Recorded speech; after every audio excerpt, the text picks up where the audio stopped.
Bases drop. New episode of SDH AM. John here, you there. Thursday Thoughts. Here's the rundown. Coming up in a couple of minutes, Steve DeCou, the men's head coach at Georgia Gwinnett, ranked number 5 in the NAIA. He's going to be joining us before he hops in his time machine or his the Star Trek. Well, I forget what it was. I just called it a transmogrifier. They got a game in Dalton against UNOH, Northwestern Ohio. Part of a doubleheader in Dalton today, 5 and 7:30.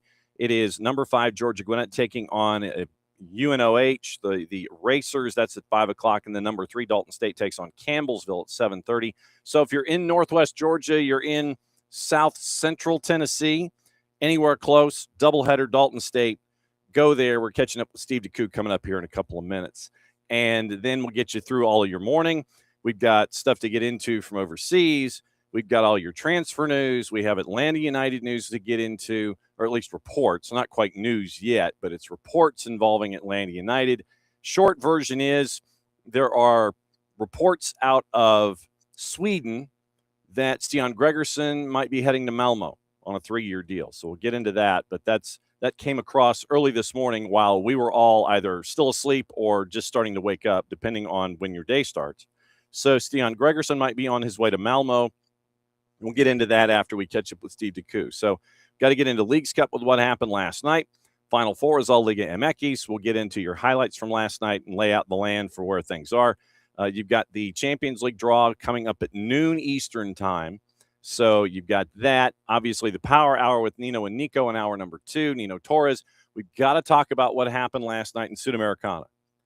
And it was shattering for River Plate. Oh, well, I guess we can talk about it now. So all of the stuff we were talking about that we're going to postpone, how about this?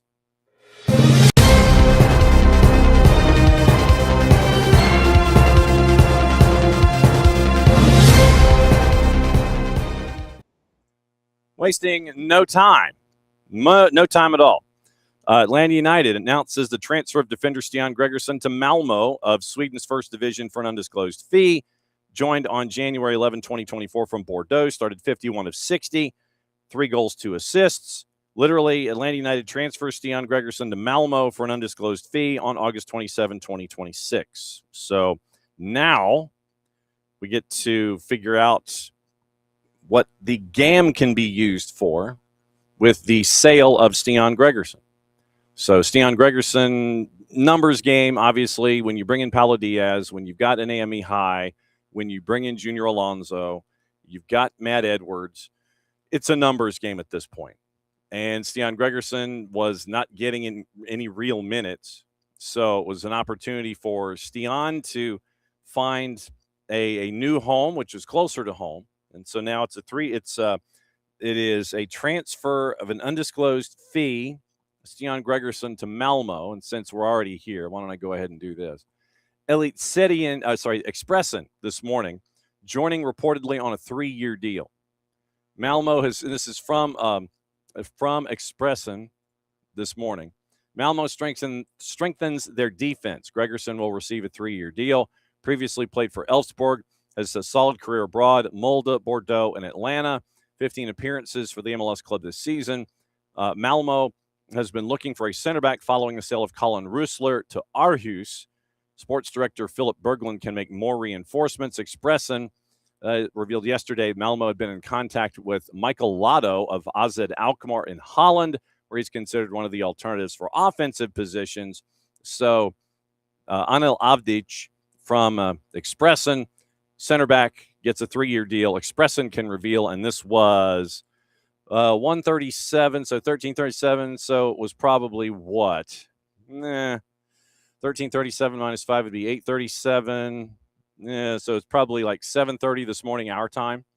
So Malmo 3-year deal reported by Expressen in Sweden. Stian Gregerson transferred to Malmo. and the numbers game at the back line meant that he probably should find a new home, and he has. So Malmo, 3-year deal, Stian Gregerson, Atlanta United. So the elements at the back continue to get sorted out. But Stian Gregerson now, 3-year deal, Malmo, and morning David, morning Abby. And so that is where we are. So Stian Gregerson now has a new home, and the elements at the back continue to kind of settle themselves out.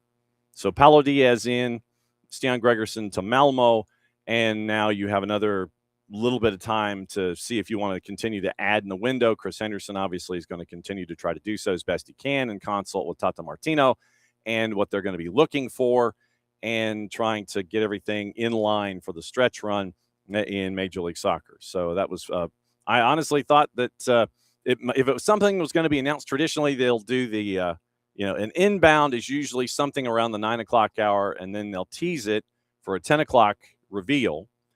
But Stian Gregerson straight out 9-0, 9-0 what, and it was laid all out. So that's where we are. So that is the latest piece of news involving Atlanta United. So Stian Gregerson to Malmo, and we will see what it looks like there. So that is that's your rundown for Atlanta United this morning. That obviously we'll get into another couple of things involving Major League Soccer. Obviously, we got to talk about Leagues Cup, and we'll get into that in just a little bit, and we'll let you know what's going on with all the things involving that. But once again, Final Four is going to be all Liga MX, and so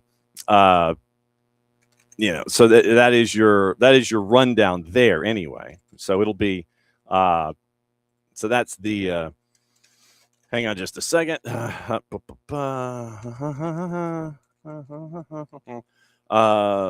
Let's see. So hang on, and we've got stuff to get into here. So I'm just sending a quick email.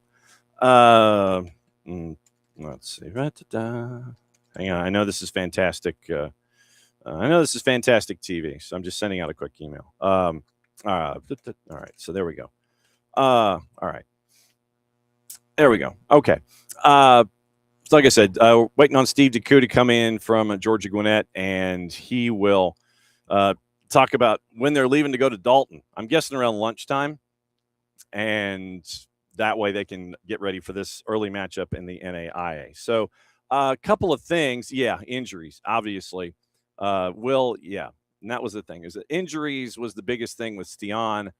And, you're looking for folks to be as consistent in the lineup as possible, and having to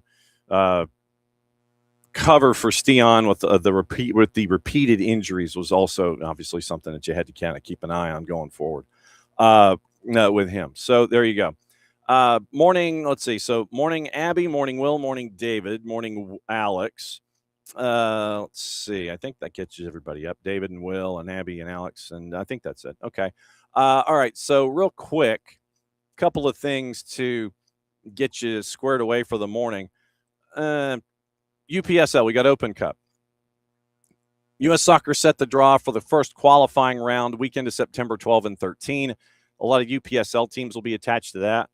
And there are a couple of matchups that are going to be, I think there are 4 matchups here in the Atlanta area that will have UPSL teams. I think Mount Perrin Christian's going to host one.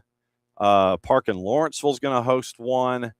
And there are others I can't think of off the top of my head because we looked at them all last night. And we're like, okay, here, and here for the 12th and the 13th. So if you are available and around and want to see some lower level investment in the game, Open Cup first qualifying round, 27 matches, September 12 and 13, a record 155 amateur clubs.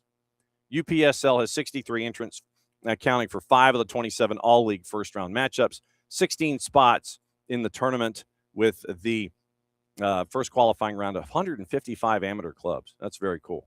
Vancouver Whitecaps signed 18-year-old Canadian midfielder Emmerich Fotzing from CPL Vancouver FC. It is through 29-30 with an option for 30-31. finishing the 26th season on loan with Vancouver, joining the Whitecaps roster in 27 after he captains the 2027 U20 World Cup qualification.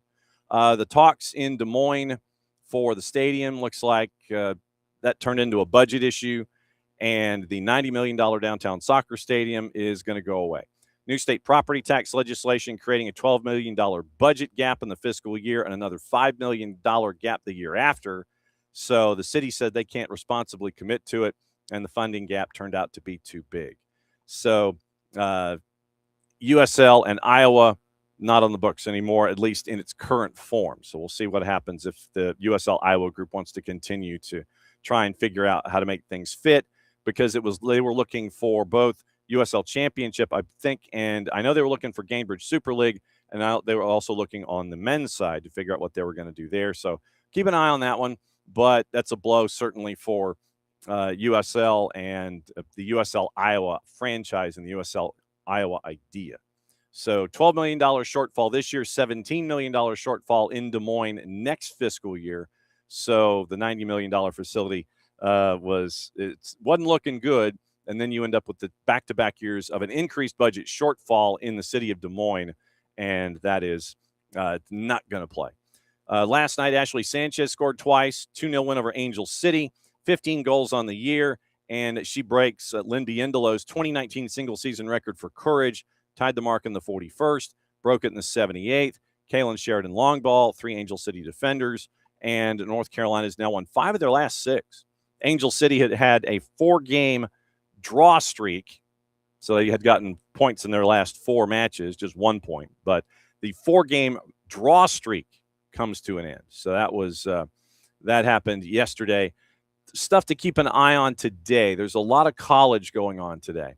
In addition to what's going on with Georgia Gwinnett, we've also got doubleheader at Mercer with Jason and Maddie. So I think that's 5 o'clock and 7 o'clock. That is going to be on the plus. So keep an eye out on that. Since we're there, why don't we do this? Let's do what to watch, where to watch it, how to watch it, brought to us by our friends at Fanatis, fntz.co/soccer down here. Link helps us out, helps them out, helps you out for all the streaming services and all the games that you may want to watch in Middle Eastern areas, Middle East, North Africa, and South America. You can get that at Fanatis, fntz.co/soccer down here. Today, La Liga Barcelona and Athletic Club at 3 o'clock. It's on ESPN Deportes. Europa League, and there's like 78 Europa League games today. We'll get into juice boxes in a bit. You've got some starting at 1 o'clock and one at 2:30. Those are on the plus. Conference League is also today. That's at 2:45. La Liga, 2 matches available on the plus. Celta de Vigo, Osasuna, Barcelona, and Athletic Club. Paramount Plus has a League Cup going on. Wombles are at Fulham at 3 o'clock. I will be in a car, so I might be paying attention to that there. Central American Cup, 2 matches at 10:30 tonight, including Alianza and Mixco and Olimpia and Deportivo Saprissa. So it's for the late-night sickos that want to watch CONCACAF. Now, your college action today, and there's a lot, starts at noon, and we'll let you know the key matchups here in the Southeast and the network that they're attached to. UNC Wilmington Mercer men is at 5 o'clock. That's on ESPN Plus.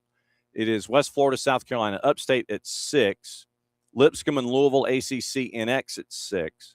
NC State FIU, ESPN Plus at 7 to go along with Furman and Duke on ACC NX. Network Extra, basically, is what that is. 8 o'clock, you've got Milwaukee, Loyola, Chicago. You have the UC starting to get engaged around 8:30. Marshall and UC Santa Barbara is at 10 o'clock. Cal and Santa Clara is at 10:30. On the women's side, it starts at 12:05. Colorado and Western Michigan on the plus. Then working your way down, it is South Carolina State and the Citadel at 5 o'clock. It is Gardner-Webb and Wofford at 6. Monmouth and Army at 6. Duke and Old Dominion at 6. It is Campbell and Charleston on Flow at 6. Coastal Carolina Greensboro on the plus at 6 o'clock. Jacksonville and the University of South Georgia Gainesville campus, SEC Plus at 6 o'clock. It is Charleston Southern and Campbell at 7. UAB and UCF on the plus at 7. App State East Carolina. Jack State and Samford. NC State and High Point. Liberty and Pitt is on ACC Network Extra. Vandy and Rice, Winthrop and Queens, Iowa State. Oh, wow. Cyhawk is going to be at 7 o'clock on the Plus. Auburn and Kennesaw State, so that one affects the footprint directly. Oklahoma State, Mississippi State at 7. James Madison, Virginia, ACC and X at 7 o'clock. It is Milwaukee Marquette at 7. FIU and Florida Gulf Coast at 7. Georgia Southern and Mercer is at 7 on the Plus. Maryland and Navy, Marshall and Belmont's at 7:30. Baylor and Texas is on SEC Network. It is Tulsa and Oklahoma's on the Plus. Then we start to get into the Central Time Zone, Memphis and Ole Miss, Clemson and Arkansas, Air Force, Texas A&M, Troy and Alabama, Georgia and TCU. So it's Dogs and Frogs, 8 o'clock on the Plus. That one is in Texas. It is, let's see, Miami of Ohio, Middle Tennessee State's on the Plus. Texas Southern, Texas San Antonio at 8:30. 9 o'clock, UNLV and Idaho State. Kansas and Utah Valley's at 9. Minnesota BYU is on the Plus at 9 o'clock. Then the Cal States get active at 10 o'clock. LSU and Arizona State is at 10 o'clock. And UCLA Stanford on ACC Network Extra is at 10:30. So that is that's what you're looking at with the college game. And so, like I said, there's plenty to look at in the college game, and we'll dig into that tomorrow. And it will be a lot of highlights. But once again, Maddie and Jason are going to be at Mercer for the doubleheader. And so they'll be there for men's and women's 5 and 7:30. It's on ESPN Plus tonight. So very, very active day on the colleges, and we will break it all down for you when it comes to all the things. Checking to see something really quickly. Let's see. Whoa. Okay. So Matias Galarza, after what happened last night with Sudamericana, River Plate eliminated from Sudamericana in penalties, losing to Independiente Santa Fe. And so Matias Galarza posts on his Instagram account, remembering the penalty that he scored against Manuel Neuer. So, wasting no time, Matias Galarza wakes up and he's like, okay, I'm going to go ahead and post this. So that is, that is Matias Galarza waking up in the morning and sitting there and saying, you know what, I think I'm going to go this way. But that is what to watch, where to watch it, how to watch it. Brought to us by our friends at Fanatis at fntz.co/soccer down here. With that, you get, like I said, you get all the BNs, which means you get the 4 European leagues that they have. It is Portugal, it is Poland, it is France, and it is Turkey. You get those 4. And from there, you go Middle East, North Africa with all the BNs. You get AFCON, WAFCON, all the World Cup qualifiers, regardless of age group. You get that. And you end up with what am I missing? You get AFCON, WAFCON, Middle East, North Africa. Champions. You get Champions League and everything that is attached to the African continent, Middle East, and North Africa, plus the 4 European leagues. And you also get Libertadores and Sudamericana. Talk about that once again with our buddy Nino Torres when he joins us at 10 o'clock. And we'll get into that, specifically River Plate. It appears that Coudet did not do anything after the match. He did not do post-game presser. Because I literally, and this is once again me watching Fanatis, I had it on TAC out of Argentina last night. And you can watch that, which means you get Copa Argentina, TV out of Venezuela, CDO Plus out of Chile, Liga 1 Max Pro out of Peru, and ties to Tigo Sports, ties to CATV. Anyway, I was watching TAC out of Argentina last night. And literally they were ready to pounce on the post game from Coudet from River Plate. He didn't do it. And so now the talk is that Coudet is gone. And I've got to go back when Nino joins us. I've got to figure out when Coudet joined River Plate. And it looks like he's going to be out the door after losing through, obviously, he missed every kick that was missed in the PKs. And so obviously it is a Coudet problem, as it always is. It's always the coach and not the players in the moment, and giving Independiente Santa Fe any credit for winning 8-7 in PKs. So, like I said, we'll get into that more with Nino Torres when he joins us at 10 o'clock.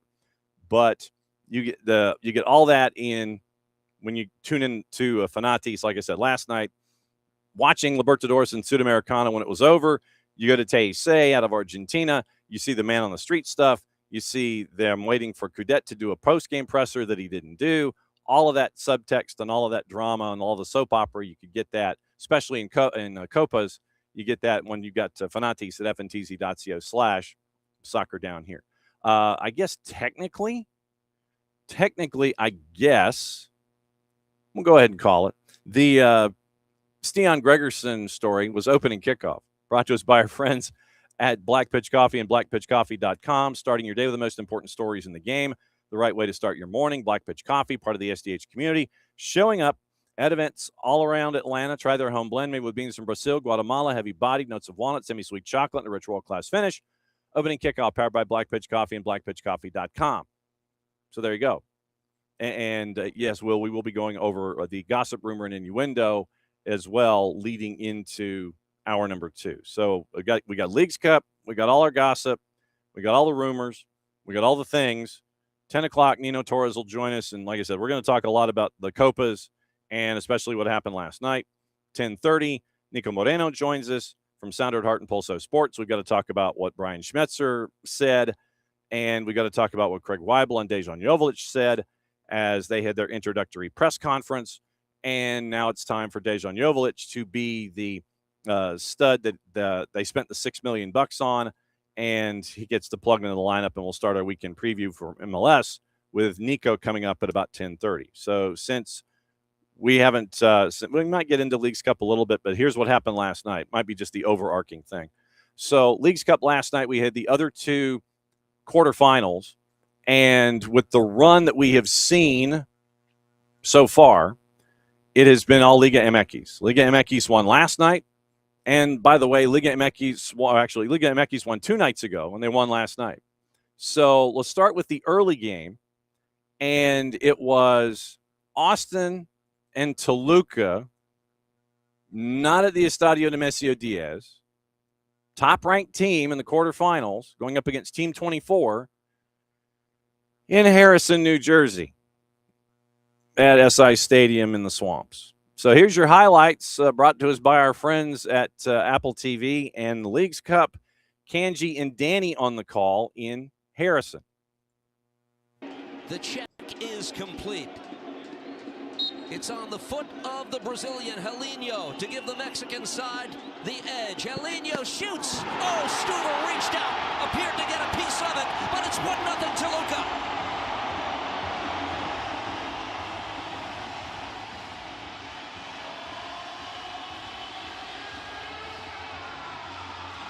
Just the second goal conceded by Austin FC in this Leagues Cup. Best team in Mexico, with over half of the game with 10 men as well. Ball for Diaz Price. The flag does stay down. An opportunity to put it away for Toluca, and yes, they do. Jorge Diaz Price with the exclamation point, and that will do it. Liga MX sides, a subject of frustration for the past 3 years in this Leagues Cup. At least 3 of the 4 places in the semifinals will go to Mexican-based sides. It wasn't easy. No, it wasn't. But in this one, you end up a 2-0 final. Team 1 advances in a stadium that wasn't theirs. And I'm hoping over time, and this might be a bit of a mini rant this morning, I'm hoping over time, as Leagues Cup continues to grow and evolve, that we have more matches in Mexico as a part of this. It was great that we had some, but I'd always, if you're the top-ranked team and you're in a quarterfinal, I'd like to think that, you would have a home game when it's Team 1 versus Team 24. But you didn't. Toluca wins at 2-0. Austin finished with 9. Junior Rosales on a tackle that, you can only pin it in a Junior Rosales file. You sit there and it's like if you're in the dictionary and you're looking for a tackle from Junior Rosales, that's the picture. From what happened last night, it's another example. Junior Rosales gets a red in the 40th, and then Ilie gets a red in the 74th. So 2 red cards for Austin. Alenia from the spot in the 53rd, and Diaz Price at 90 plus 7 to send it away. But it was Brad Stuver and the defense of what you've seen from Davy Arnaud. They've really picked it up, and especially in Leagues Cup competition. But it didn't quite mesh last night. And my other mini rant in this is I wonder what the surface is going to be like at the stadium in Harrison, New Jersey now. Because it's not just Leagues Cup. It's Red Bulls, it's Leagues Cup, and it's Gotham that have been playing on that surface. So just keep an ear out for what might be happening on that surface. But it's a lot of competition on that surface in New Jersey in a really short period of time. I'm just saying. Toluca had 64% possession, shots 24-11, shots on target 7-2, 13-4 in blocks, 14 corners, 8 to Austin, 12 crosses, 7 to Toluca, XG 3.1 to 1.1. Keeper saves 5 for Stuver, and he almost had 6 on the PK, but he got his hand on it. Clearances 7 each, 28 fouls called, 16 on Toluca, 5 yellows, and 3 on Toluca, and the 2 red cards, both to Austin FC. So 24-11 in shots, 7-2 on target. And Toluca is just suffocating defensively. I mean, they will come after you, and they will not stop. It's almost like the Terminator. They are literally Liga MX's Terminator. Liga MX. So MX' Terminator. That's who they are. So it's it's crazy with Toluca. Just basically they want to pressure you and press you out of the building. It was difficult for Austin at times to build out of the back, and then Toluca had their opportunities, and they end up winning the quarterfinal not in their home stadium, but they were the home team at Team 1. They win at 2-0. So that meant that Monterrey, Team 11, León, Team 28, Team 1, Toluca, had advanced. Then we go to the final quarterfinal. The final quarterfinal? I guess so. The final quarterfinal. And once again, Club America, Team 3, Columbus Crew, Team 17. No, it was not at the Estadio Azteca. It was in Carson, California. So, once again, if these teams, and if you've spaced it out appropriately enough, if these teams can play their home games in their home stadia, let it happen. Don't get me wrong. Last night, you had a lot of yellow and gold. You had a lot of yellow and gold in that building. And it was crazy nuts intelligent. I mean, it was a crazy crowd. It was a hot crowd. Don't get me wrong. It was packed. But it was in Carson, California. And I get it from an MLS and a Leagues Cup perspective. I get it. I do. Especially when you're trying to get the tournament off the ground. I get it. But as Team 3 playing Team 17, for me personally, it should be a home game if it gets worked out. But you were in Carson, and it was kind of close, so I get it. I like I said, I get it. Here's your highlights of matchup number 2. And this is Keith and Mo on the call. Once again, it is courtesy of Leagues Cup and Apple TV. Finally gets back in. Long ball the other way. Brian Rodriguez in acres of space. Moreno caught too far forward. Martin, instead he comes for Vega. On that left foot, curled effort! And it's in!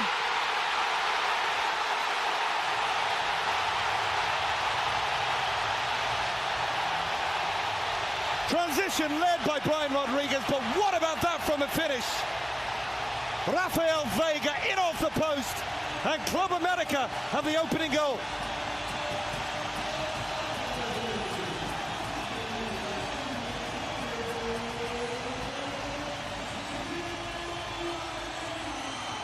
And this is why Club America are such a dangerous team in the build, in transition, but more importantly in the final third. Columbus had a call. They were hoping for some, and the hope and expectation was after 3 games in the league and getting back into this competition, they'd regain that form and that final product. Rodriguez skips through 2, scores! A superb individual goal from Brian Rodriguez. And after all of that pressure, after all of those chances for Columbus Crew, it is America who strike again. 2-0.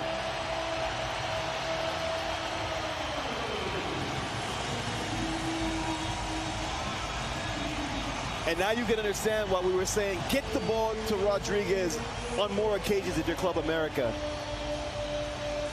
The top-end talent, the individual skill and quality that front 3 possess for Club America is second to none. We know about some of the meandering runs that Brian Rodriguez can make. The challenge for him has always been, can he finish off plays on a more consistent basis? And he did that time. 2-0 the final there as well.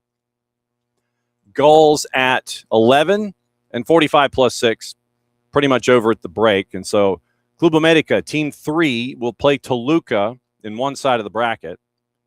Man, look, all I'm going to say is this. This one better be at Estadio Nemesio Diaz. That's all I'm saying. That one's got to be there. It has to be. And then Monterrey and León in the other semi. Monterrey, Team 11, León, Team 28. And I would hope it's in Monterrey. But like I said, I would hope it's in Monterrey. I would hope it's at the Estadio Nemesio Diaz for Toluca. I would hope. I said I don't know the grid yet for the semis and Leagues Cup, but all 4 Liga MX sides are in after having issues and not getting into the deeper sections and playing for championships in Leagues Cup. Final 4, all Liga MX sides. Let me check and see if we know where things are going to be. No, I don't want to hear the frickin' Leagues Cup ad in my ear. Okay, so schedule. Let's see if we have a schedule that is posted other than knowing that, yes, the semifinals. Okay, so September 6th is the date for the final and the third place match. The date for the semis is yet to be announced. And they flipped it. So it's Toluca León as the top seed. Okay, so they've reseeded. Toluca León is one semi and America Monterrey is the other. So they've reseeded. So the top 2 teams will not play each other on one side. It'll be the other side. So Toluca León, 1 versus 28. America and Monterrey, 3 versus 11. That is next Sunday, isn't it, Abby? I'll be damn. Okay, so September 6th is your Leagues Cup final. So they got to do something between now and then. Another midweek, I imagine, for the semis. And we'll see if it gets to Nemesio Diaz and Azteca or if they play it in someplace other than that. So we'll see. We'll see what we'll see what it looks like. But, man, that is next Sunday. Everything's running together. Yikes. Okay, so that is that's the rundown of Leagues Cup. So, they reseeded. So, 1 place 28, Toluca León, America Monterrey, semifinals, final being on September 6th, third place match September 6th, and you got to play the semifinal sometime between now and September 6th. Tell you what, just go September 5th. Why not? Just back to back. Just go ahead and back to back it and don't worry about it. So that is that's your rundown of Leagues Cup and getting us ready for the weekend in Major League Soccer. Like I said, Niko Moreno joining us, Pulso Sports and Sounder at Heart, and that's going to happen coming up in with Nino. It's going to be in about 20 minutes, and then obviously in a little less than an hour, it's going to be our buddy Niko Moreno joining us from Pulso Sports and Sounder at Heart, and so that'll be the rundown for the rest of the morning. So we got to get into all the gossip, rumor, and innuendo, and all the other elements that we have this morning to get into before they come and crash the party and they let us know what is going on. So, all right. let's get into the gossip, rumor, and innuendo. So obviously the lead story with the gossip, rumor, and innuendo was that Stian Gregerson is now heading to Malmo on a 3-year deal. Well, Atlanta United has transferred Stian Gregerson to Malmo. Swedish newspapers are reporting it's a 3-year deal. So that was the early part of the breaking news this morning. So that was the early story that kind of started this cascade. Gremio is negotiating, according to Radio Immortal, with Christian Oliveira and an MLS club. Gremio is negotiating the permanent transfer of Christian Oliveira with FC Cincinnati from the United States. Uruguayan on loan to Bahia until December. Not in the Tricolor's plans for the next season. Talks with FC Cincinnati have advanced in recent days. Information coming from Zero Hora and from Radio Immortal. So keep an eye on that going forward for FC Cincinnati as they want to try and get some reinforcements by the end of the window. Now, the other gossip, rumor, and innuendo, obviously we'll check with our Twitter sources, and we'll check with Ben Jacobs, who's been really busy, Tom Bogert, who's been almost as busy, David Ornstein, who's had his moments as well. But it looks like Liverpool has agreed on the $163 million deal for Bradley Barcola. You've got the seeding pots that have been set for the Champions League draw. And let's go there real quick. So your pots have been set. PSG automatically put in pot 1. They're joined with Arsenal, Real Madrid, Barca, Liverpool, Bayern Munich, Manchester City, Inter Milan, and Atletico de Madrid. That's all pot 1. Manchester United, pot 2. Villa, Dortmund, Porto. Several teams in pots 3 and 4 clinched their places in the last couple of days. Fenerbahce went beyond qualifying stage for the first time since 08-09, beating Lyon in the playoffs yesterday. Pot 3, AEK Athens, who beat Levski Sofia in Bulgaria at home after a scoreless draw. They beat them 4-0 in the first leg, qualifying for the first time since 18-19. Bodo Glimt, they are in pot 3. Let's see. Okay, so potentially dangerous prospect in pot 3 is Bodo Glimt, and they're going to make their debut in the competition proper after beating Dinamo Zagreb in the playoffs. Viking is making their debut after beating Dinamo Zagreb. Viking won 3-1 on Wednesday, 5-3 in aggregate. They're going to be in pot 4. So Bodo Glimt in pot 3, Viking in pot 4. Pot 4 also has Sabah of Azerbaijan, Lusk, George Bello sighting, and Como. So pot 2, once again, we'll go through the pots as we have them. PSG, Bayern, Real Madrid, Liverpool, Inter, Man City, Arsenal, Barcelona, Atletico de Madrid. Pot 1. Pot 2, Borussia Dortmund. It's like Mary Hartman. Dortmund, Roma, Sporting, Villa, Porto, Man United, Bruges, and Real Betis and PSV. Pot 2. These are confirmed. Feyenoord, Lille, Bodo Glimt, Napoli, Leipzig, Villarreal, Fenerbahce, Shakhtar, who's going to be playing all of their matches at Stamford Bridge, and Galatasaray. Pot 3. Pot 4, Slavia Prague, Slovan Bratislava, Stuttgart, AEK Athens, Lusk, Como, Lens, Viking, and Sabah of Azerbaijan. So that's your pots for the Champions League in the Champions League phase draw. So you've got that to look at once again. That starts at noon. So that draw starts at noon, and set your tables and all of your televisions appropriately. So that is the. Wait a second here. Normally, where's all my transfer stuff? Oh, transfer. Oh, here we go, off the top. There's where it is. Okay. I was trying to figure out where it is, and I buzzed right past it. Manchester City keen on Everton winger Iliman Ndiaye, according to TalkSport.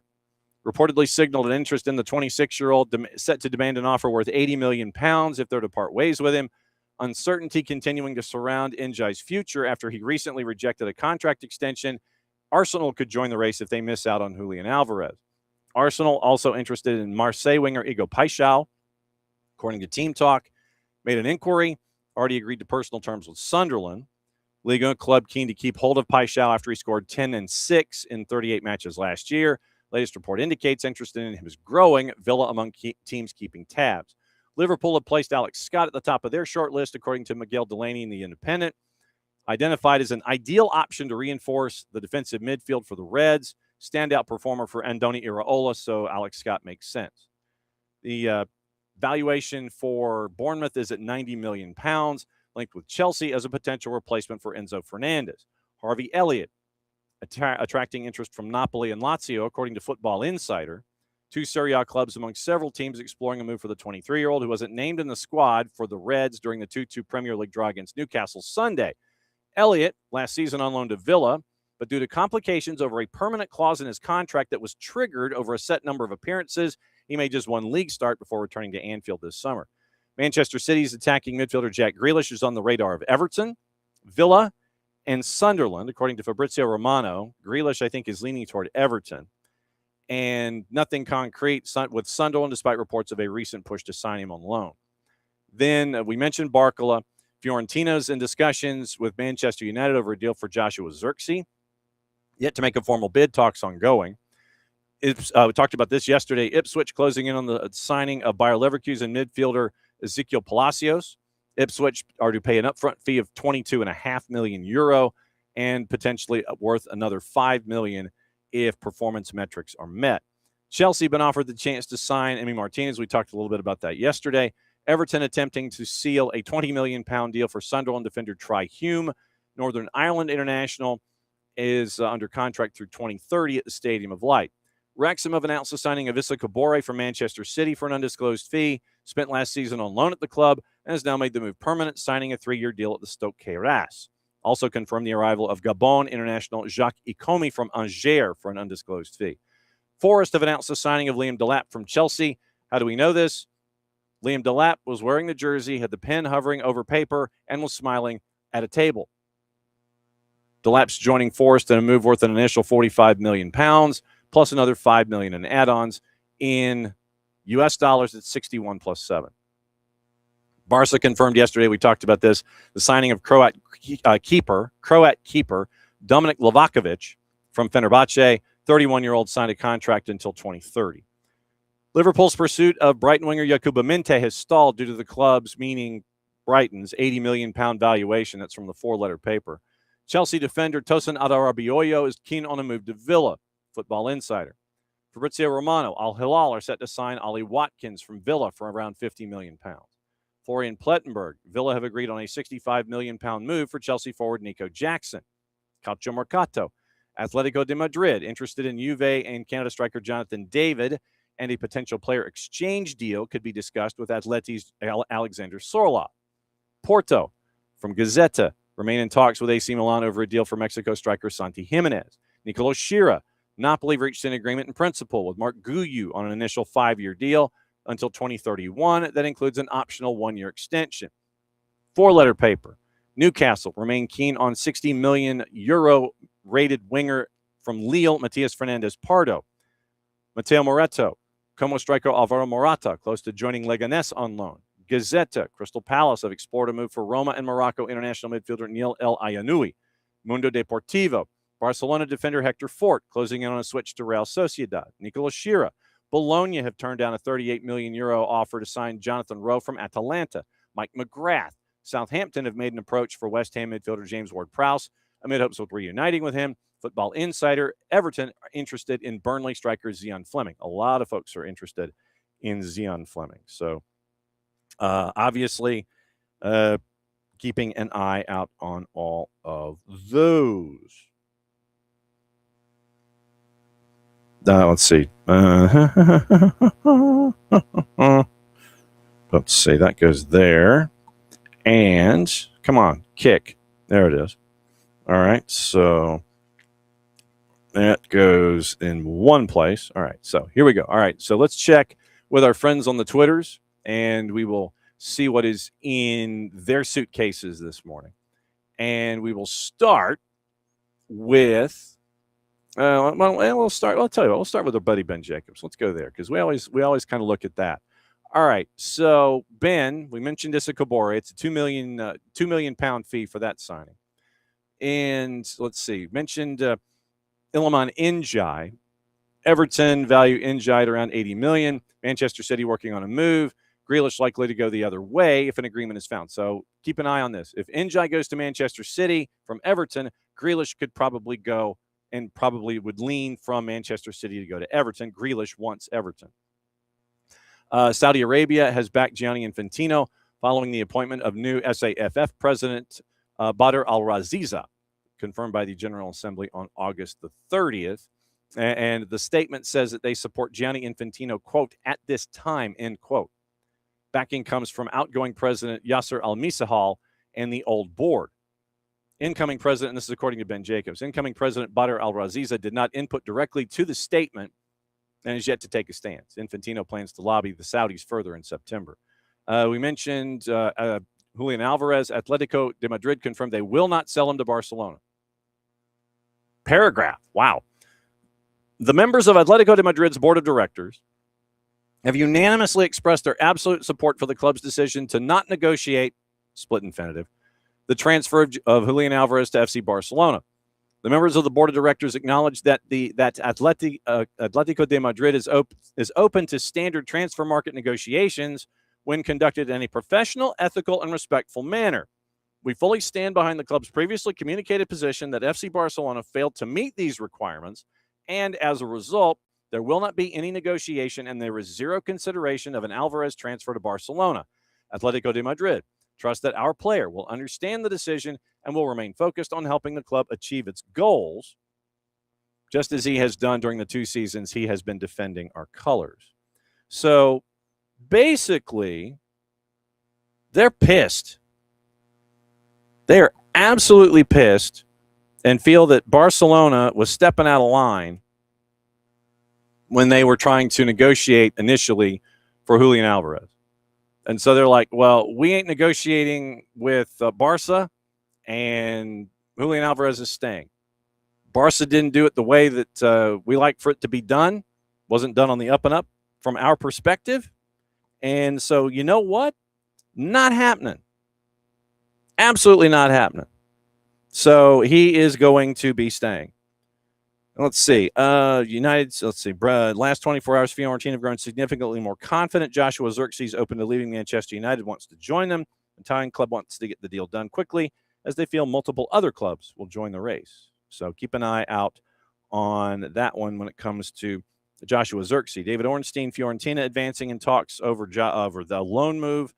Milan have accepted a €45 million package from Galatasaray for forward Rafa Leao, who has been offered an annual salary of €10 to €12 million net by the Turkish club. Leao is yet to decide his future. Villa also in discussions for the Portuguese international. Villa are still to make a firm offer, but are pushing in that direction. Okay, so, yeah, Atletico de Madrid, they're pissed at Barca, and so they're like, nah, we're good. We might negotiate, but not with you. Stephen Mfumi's move from Manchester City to Coventry back on again. Talks with Sheffield United and Swansea after Coventry backed away for completing the loan. Wilson Isidore. You remember Wilson Isidore. Is he on this shirt? No. This is Spain and Cabo Verde. This was the initial one. But the Haiti-Morocco banger that was one of the goals of the tournament, at least for me it was, from Wilson Isidore. Wilson Isidore was smiling over a contract, wearing a Sunderland jersey, and his pen was not touching the paper, but nevertheless, there was a smile on Wilson Isidore's face. So he was happy that he was re-signing his contract, or signing his new contract, allegedly, at some point. So, yeah, Wilson Isidore is staying with Sunderland. So good keep for Sunderland there. As we all remember this moment, courtesy of our friends at FIFA. Se viene con todo. Providence. Centro. Balón dividido. La intentaba ganar Isidore. La recupera Haití. Isidore le pegó. ¡Golazo!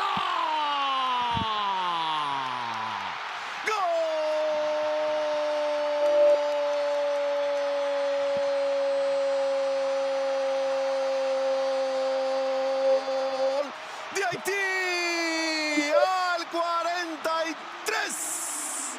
Bombazo. Wilson Isidore. 2-1.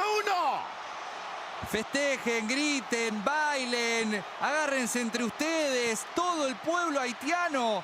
La gran sorpresa de esta tercera fecha, de la fecha final de la fase de grupos. I know there's a reason I saved that Wilson Isidore goal from Atlanta Stadium and Haiti. Morocco and Haiti, Wilson Isidore's banger. One of the goals of the tournament. And, he's signing his deal, or at least his pen is hovering over the new deal. Smile on his face, long sleeve Sunderland shirt, hovering over the desk. I don't even see a piece of paper on the desk. Anyway, there's a pen that's poised. He's smiling, signs a new Sunderland deal until summer 2030. So good for Wilson Isidore. Wolves confirmed John Ruddy's return to the club on a one-year deal, exclusively reported by TalkSport. He'll be their number 3 keeper. Niko Jackson now agreed to terms with Villa, undergoing his medical today. It was £65 million. The imminent Liverpool signing on Barcola set to be finalized in Monaco, or Nasser Al-Khalifi and Luis Campos are present ahead of the draw for Champions League. PSG paid €45 million for Barcola, set to sell him for almost €100 million more. PSG's intent was to always get more than the Elliot Anderson and Morgan Rogers deals at 116 and 117. As reported yesterday, Yan Diamande's fee of 120 became the new yardstick after PSG lowered their 145 asking price. Already agreed to terms with Liverpool, waiting for permission to formalize the move. All of those were in pounds except for the €100 million. So big news there. Ipswich were working on a deal to sign Tammy Abraham on loan from Aston Villa. Stuart Watson was first to report that. Mentioned Liam Delap in Nottingham Forest. Quote, I really can't wait to get started. It's a massive club with a big history. Spoke to the manager, and I like his way. I think it can be one to really help me develop, make that next step, and hopefully I can bring goals here, end quote. So there's the Barcola news, Iliman Ndiaye news. Savio scored on his Spurs debut. Villa back in talks with Southampton over Taylor Harwood-Bellis.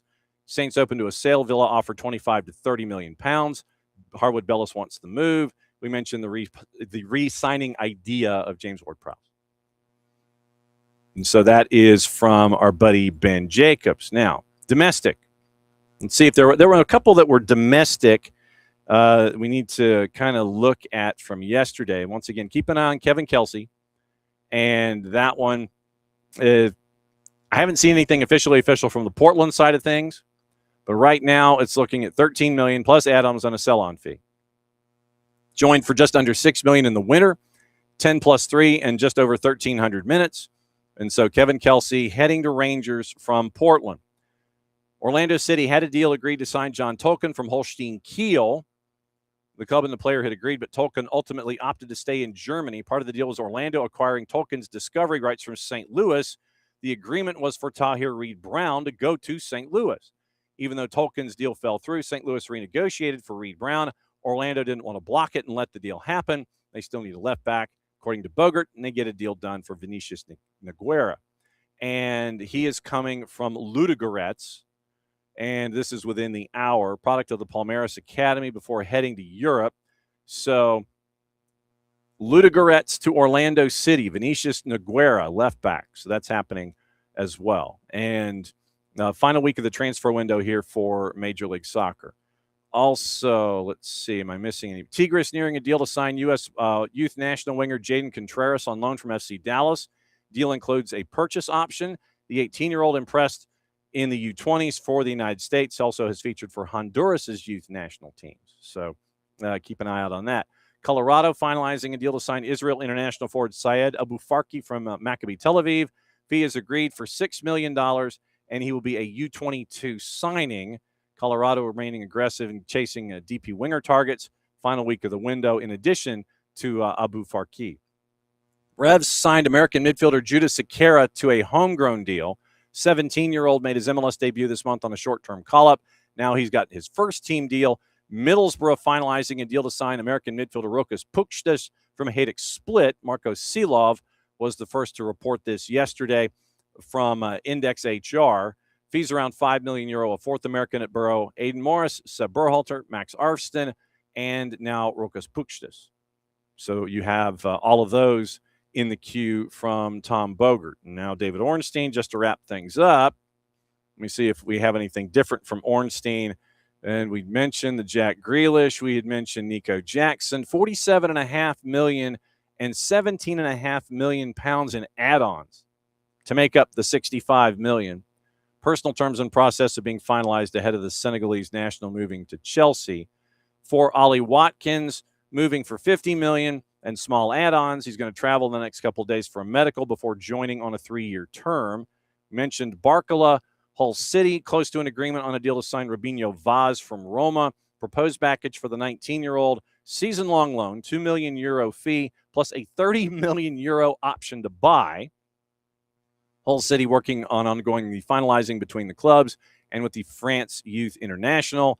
We had mentioned Rafael. Milan has accepted the €45 million deal, offered 10 to 12 million euro net salary, deciding whether or not to accept the move.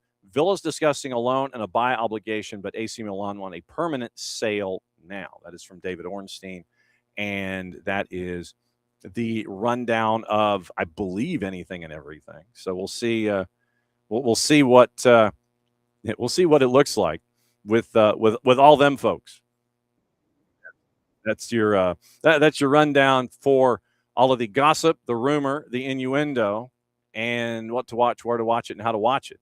So obviously the story that is tucked in here in Atlanta, Stian Gregerson, and the thank you Stian came out at 9:10. Transfer to Malmo, Swedish First Division, undisclosed transfer fee. And once again, that means that more gam in the pocket for Chris Henderson as they try and figure out what they want to do with the remaining week in the window. They continue to chase after folks, and they can try to navigate the AM windows as best they can. So Stian Gregerson looks like it's a 3-year deal, but he's headed back to Malmo, undisclosed fee. And so that is the latest from there. Maddie and Jason, before they head down to Mercer, are going to be at the Children's Healthcare of Atlanta training ground for the morning Q&A, and we will find out what is being said, possibly about this. I believe Jay Fortune is set to speak, considering he was signed to the contract extension, and that came out over the last, I think it was yesterday. So you have the contract extension for Jay Fortune. I think Jay's speaking today, and now the news on Stian Gregerson. And so we'll see if there's any addressing of it from the front office or from head coach Tata Martino and his availability, and between now and the end of the week, getting ready for Charlotte. So that's the rundown there with all of the Atlanta Unitedness that we have this morning. So keep an eye on all of that. So let's see. Orlando Pride has signed goalkeeper Kara Martin to a new contract through 28 with a mutual option for 29. That is now in the barn. Minnesota United has loaned midfielder Dominic Fitz to Wolfsburger AC, and that is through May of 27. So it is through next season with a permanent transfer option. Joined in August of 25, 9 appearances across all comps. Appeared in 2 matches for Loons 2 and MLS Next Pro, recording a goal and an assist in 180 minutes. Returns to the Austrian Bundesliga, where he played for Austria Vienna from 2015 to 2025. Prior to his move to MLS, Austria Vienna appeared in over 200 matches for the Violets, 54 and 63. Competed for the Young Violets, Austria Vienna's reserve side. So Dominic Fitz loaned to Wolfsburg AC through May of 27. Permanent transfer option available. All right, it is now north of 10 o'clock, hour number 2. First and foremost, since we are north of hour number 2, it is time for our hydration break. So we'll bring in Nino to help us hydrate, because you got to hydrate properly. And so we hydrate from our friends at local Vine Beer, Wine, and Liquor stores, 2 locations in the Atlanta area. Thanks for being great partners and friends at either Johns Creek or at Cumberland. You go in, you have a list, you're going to walk out with more. Plain and simple. So everybody hydrate now here in hour number 2. Yellow. Soccer down here, fans. Nino Torres with you. And what's this oversized drink, brother? You got a gallon in there? What's that, brother? That's pretty close. Yeah. I mean, it's a tall boy. It's a tall boy. It's the caffeine. I'm not a coffee person. You know? No, never dug the idea of the brown, flavorless water, hot water, to start my morning. Flavorless? Really? You said no, flavorless? No. I mean, I can do hot tea, and I do hot tea for the pipes, obviously. but I've never been one to sit there and go, I've never been a coffee person. I tried it when when we're just starting in the business, you get up in the morning, you're having your breakfast, looking at the paper, and I tried coffee and I said, this tastes like ass. This is not happening. This is not happening. This is not happening. My mom got me into it. My mom, she's like, man, she's a coffee drinker, but I really started drinking coffee. And when I went to the States, before that, I went to the States when I was 28. Mm-hmm. Before that, I was here and there coffee, but then I don't know what happened, man. But America got me into coffee, man, every day. Mm-hmm. I want to start with something. I haven't seen your list, and that's usually what I do anyway. Is I don't look at your list, and we get to sit there. Be in there, huh? Oh, it is. I saw it. I haven't seen it yet. Yeah. But I wanted to talk about something that happened last night. And like I said, if it's on the list, it's on the list, but it needs to be the lead anyway.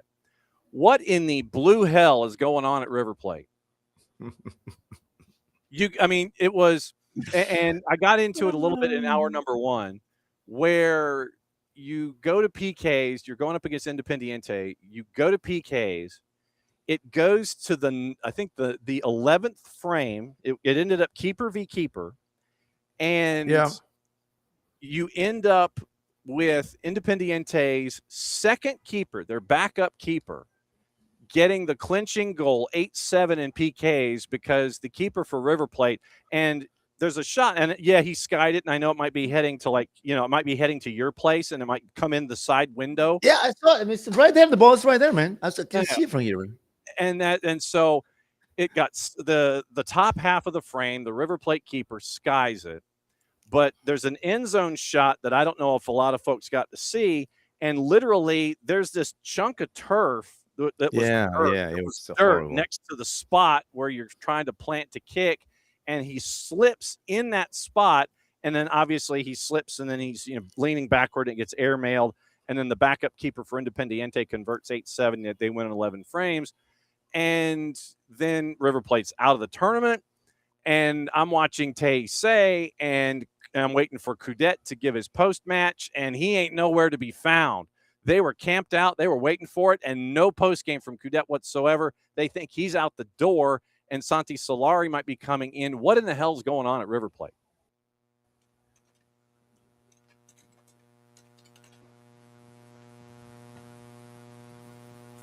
What in the hell's going on at River Plate? I go on that big rant. You're there. We're there. Yeah. It's just crazy, First off, whatever happened with the penalties could happen anywhere, at any leg, in any leg, and anywhere, in any tournament. Mm-hmm. That's just the Liga Tres here in Peru. Okay, that's not the point here. This is obviously for TV, for the show, for the commentaries, for everything. Oh yeah, he's led and the ball went out, and this goalie versus goalie. That's not that. We cannot be focused on that. We have to be focused on the fact of the matter that River Plate, they just lost their touch, and they just don't know how to get it back. They just cannot bring sexy back. They just can't. They can't, brother. They just can't. They brought back Gallardo. It didn't work out. They brought back several players that right now are 10 years older than they were. And we said this here on the show before, that you cannot bring back players and pretend that they're going to perform on the same level that they were performing when they were 25. But now they're 35.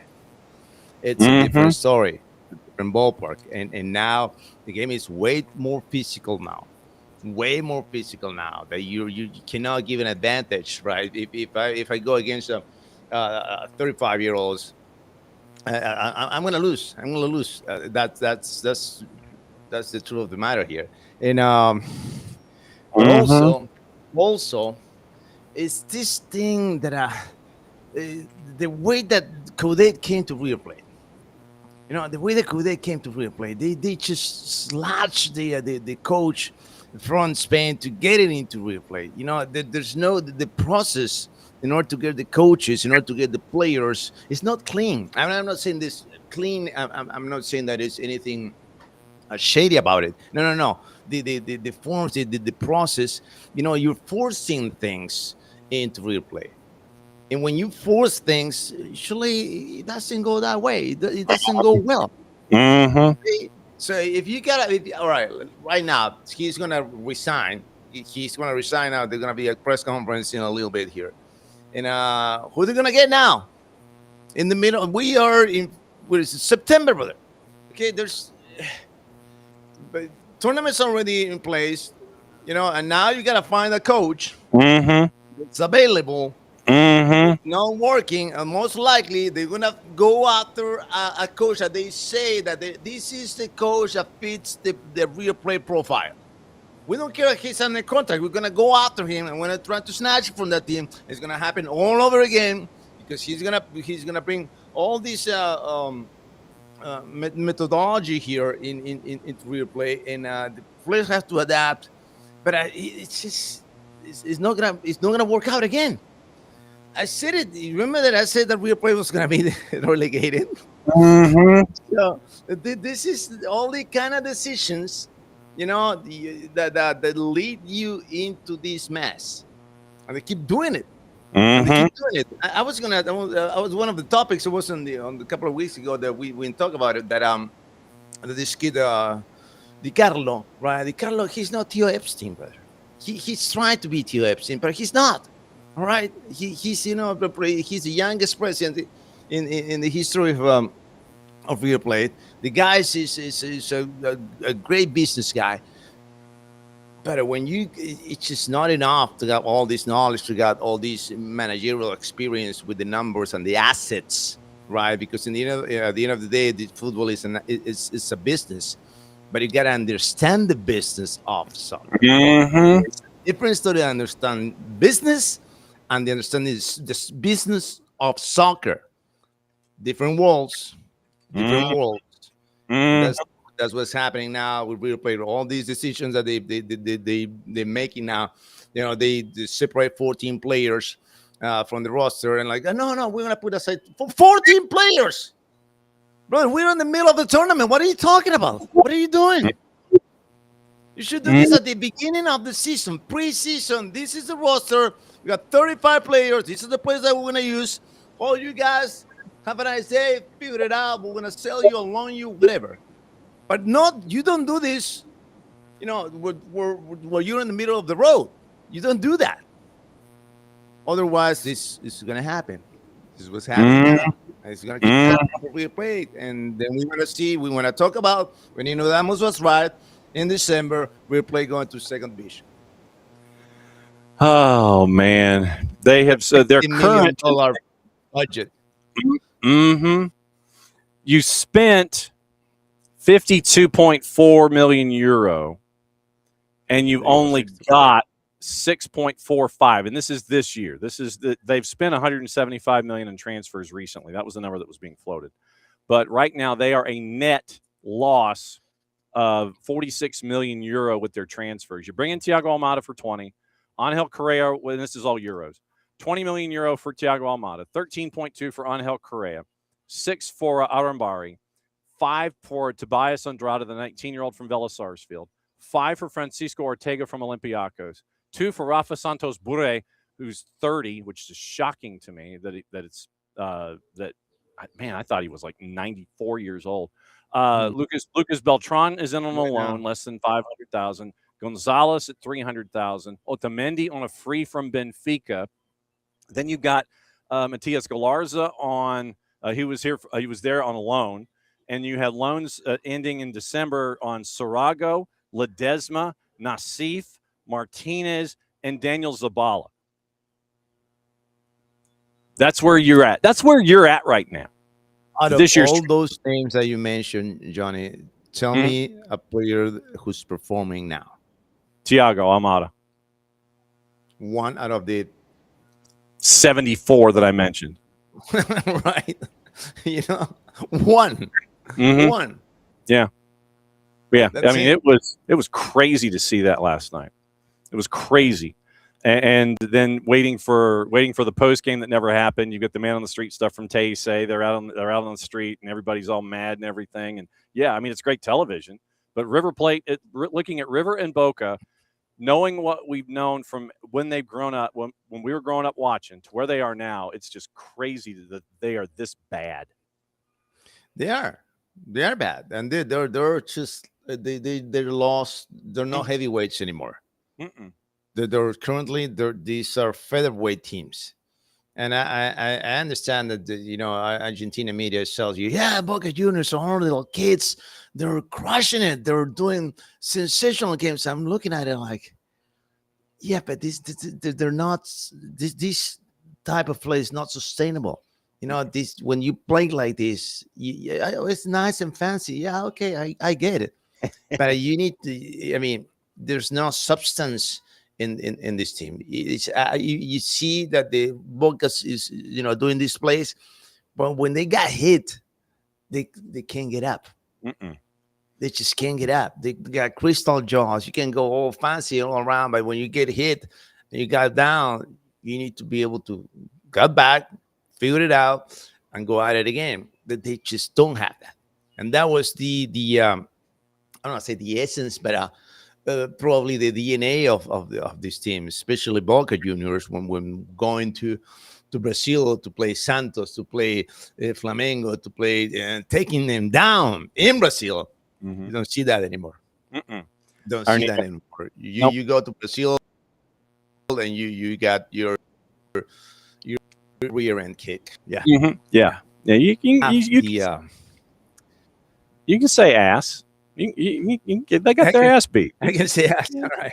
Yeah, you can say ass. They got their ass beat. They got their ass beat. Liga Pro Ecuador went on full Britney mode. Oops, I did it again in CONMEBOL. What happened here? There again, if you check out the last 8 on Copa Libertadores, you have you got 4 Brazilians, you got 2 Ecuadorians, and 2 Argentine teams. So that sends the message again to the entire CONMEBOL Confederation that Ecuador is the 3rd best league in the continent. Wow. Wow. It's the 3rd best.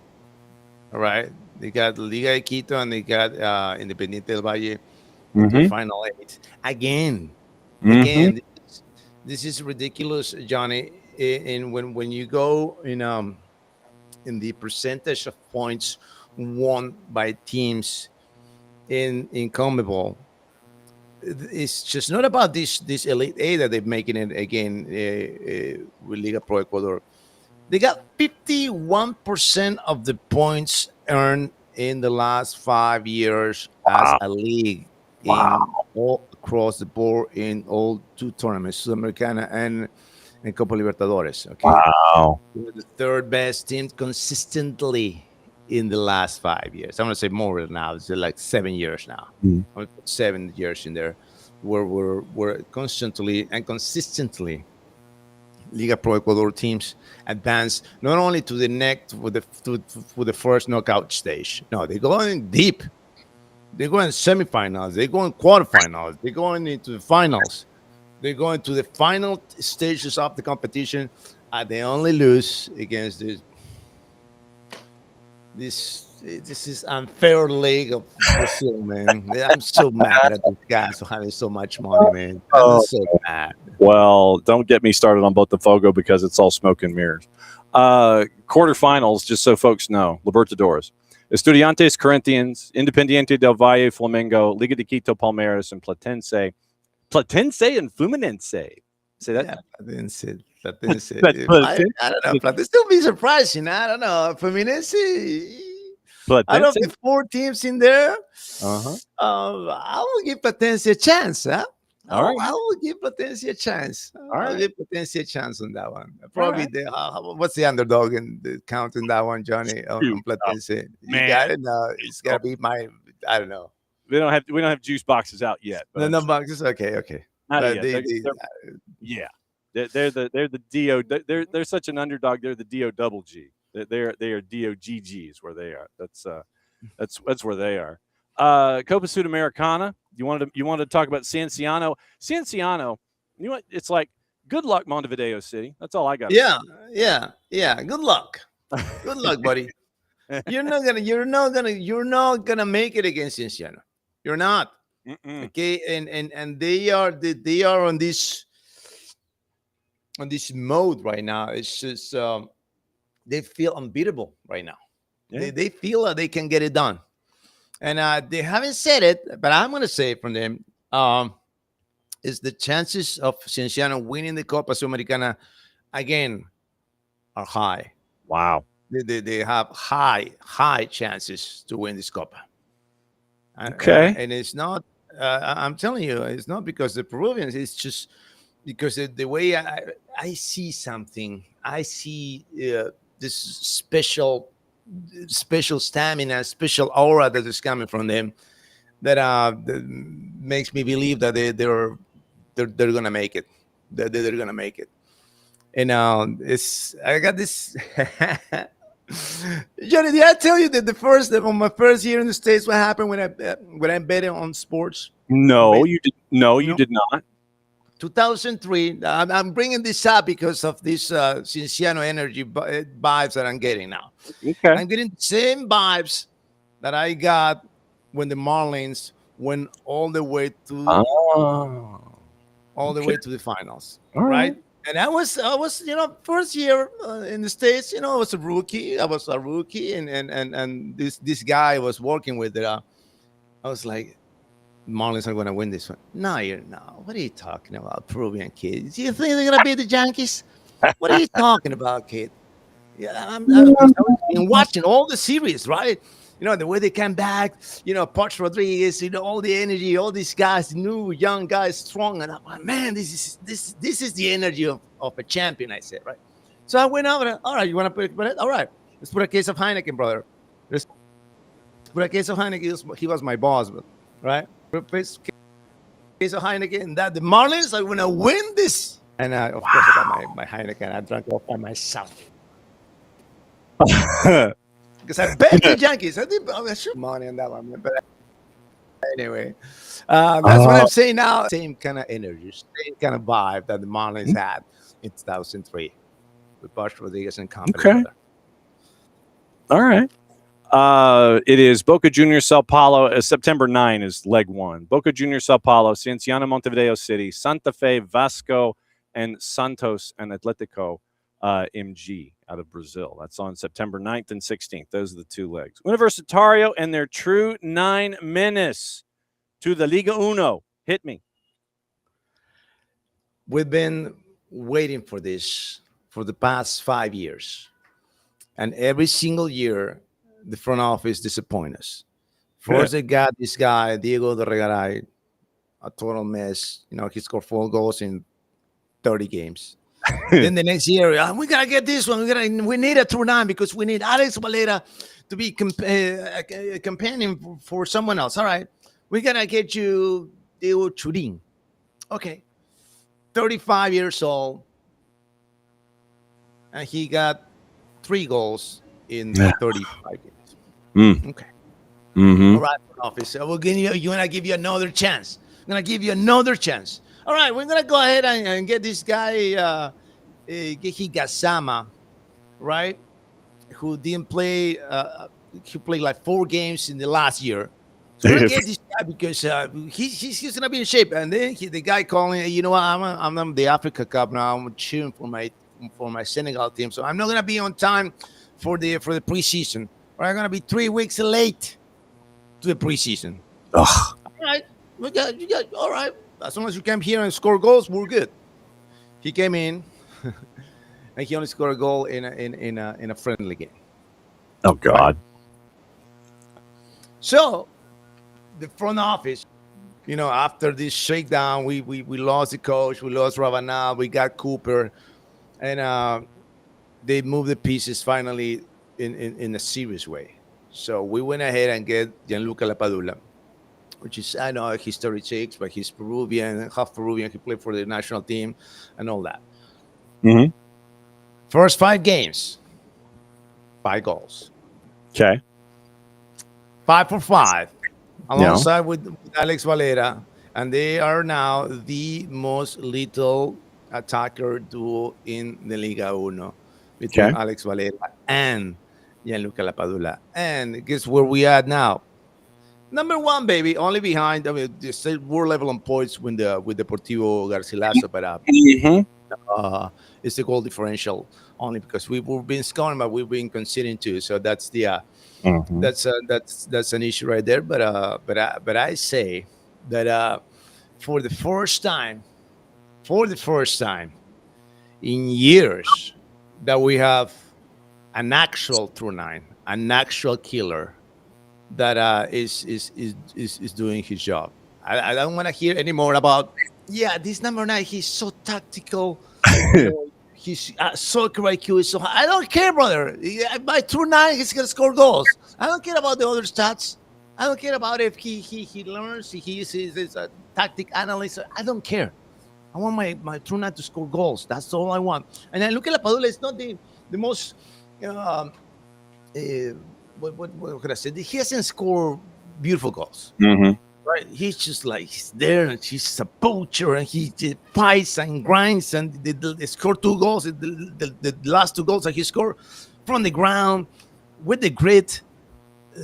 Give me that one, and that because that's the kind of striker that matches Universitario Deportes DNA, and he is made of to be the striker for Universitario Deportes. And for the first time, Alex Valera has somebody that he can trust on top of the offense.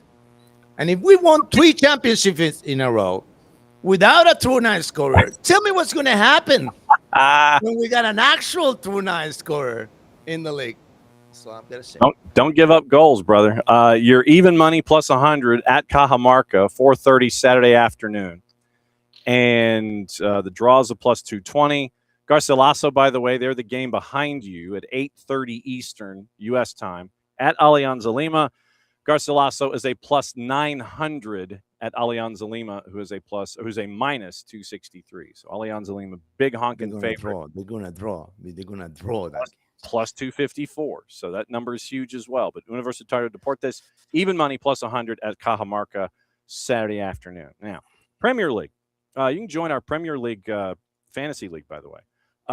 Bruno Fernandes, the king of the Premier League. He's all right. Last time I checked. He's just all right. No, he just broke the record of most assists in a single season, right? He's probably the best player, not for United, not for this last season, but since he was signed with United, he's been consistently the best player for Manchester United in the last 4 or 5 years that he's been with the Reds. But now on this memorable campaign, the last one, because they went from 0 to hero, literally. He went from 15th place to 3rd place in the league. Being in the top 4, it's not something that they were enjoying lately. I'm going to say lately in a while. I don't know when was the last time they finished on the top 3, top 4 in the Premier League. But I'm happy for Fernandes, because I watched this guy evolve when he was with Sporting, carrying his team on his shoulders. Back in the day when Sporting, it was what I call the Frankenstein of the Liga Portugal, because one day they were Dr. Jekyll and then they were Mr. Hyde, and you don't know what to expect from them, but you know what to expect from Bruno Fernandes, and it was quality, it was magic, and I'm so happy for him. I'm so happy for Bruno, man. I'm gonna get a chairship with Bruno. Oh, well, I mean, yeah, I mean, with that the thing. What about you? Oh, yeah, that means something. Yeah, over there. I like Big favorite at home against Ipswich this weekend, and so what are you baking? What are you making? What are you doing? What's going on? Oh, brother, man, this is this is special, man. This is special. I gotta tell you something, man. A buddy of mine, who is in the food and beverage business, he asked me for this, right? I got a meeting with these top guys, all right? Top guys in the industry. And I want you to do the best that you can do. All right, got it, brother. I'm going to bring the cream caramel, which is my favorite.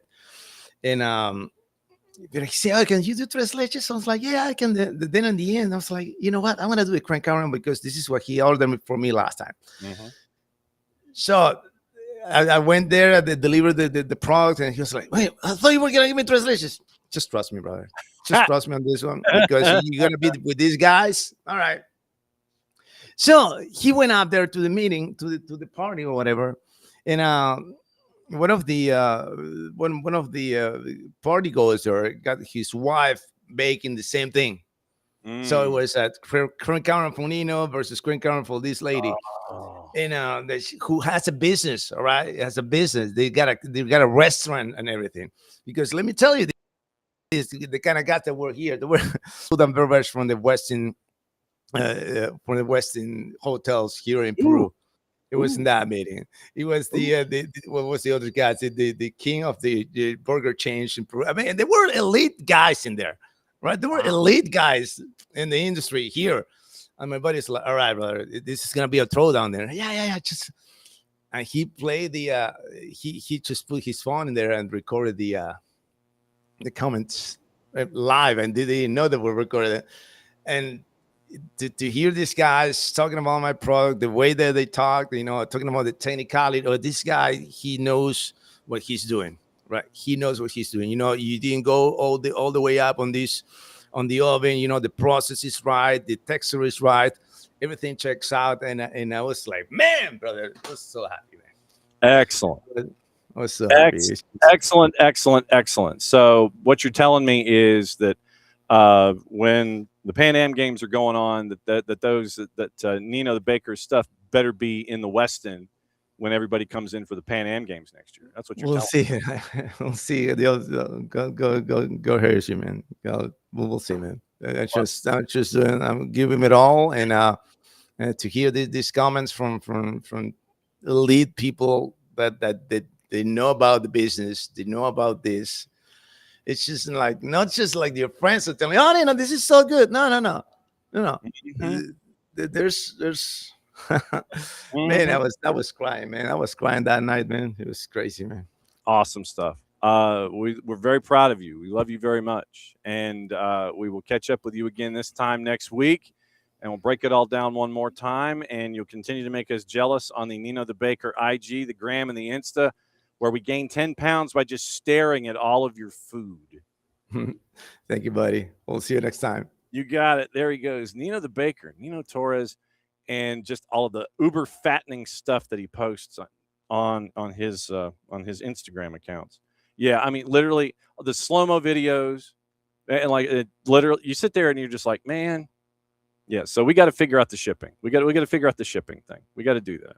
So whenever that happens, we will get that squared away. It'll be shipped in dry ice, so it makes the run. But yeah, we got to sit here and bring it stateside.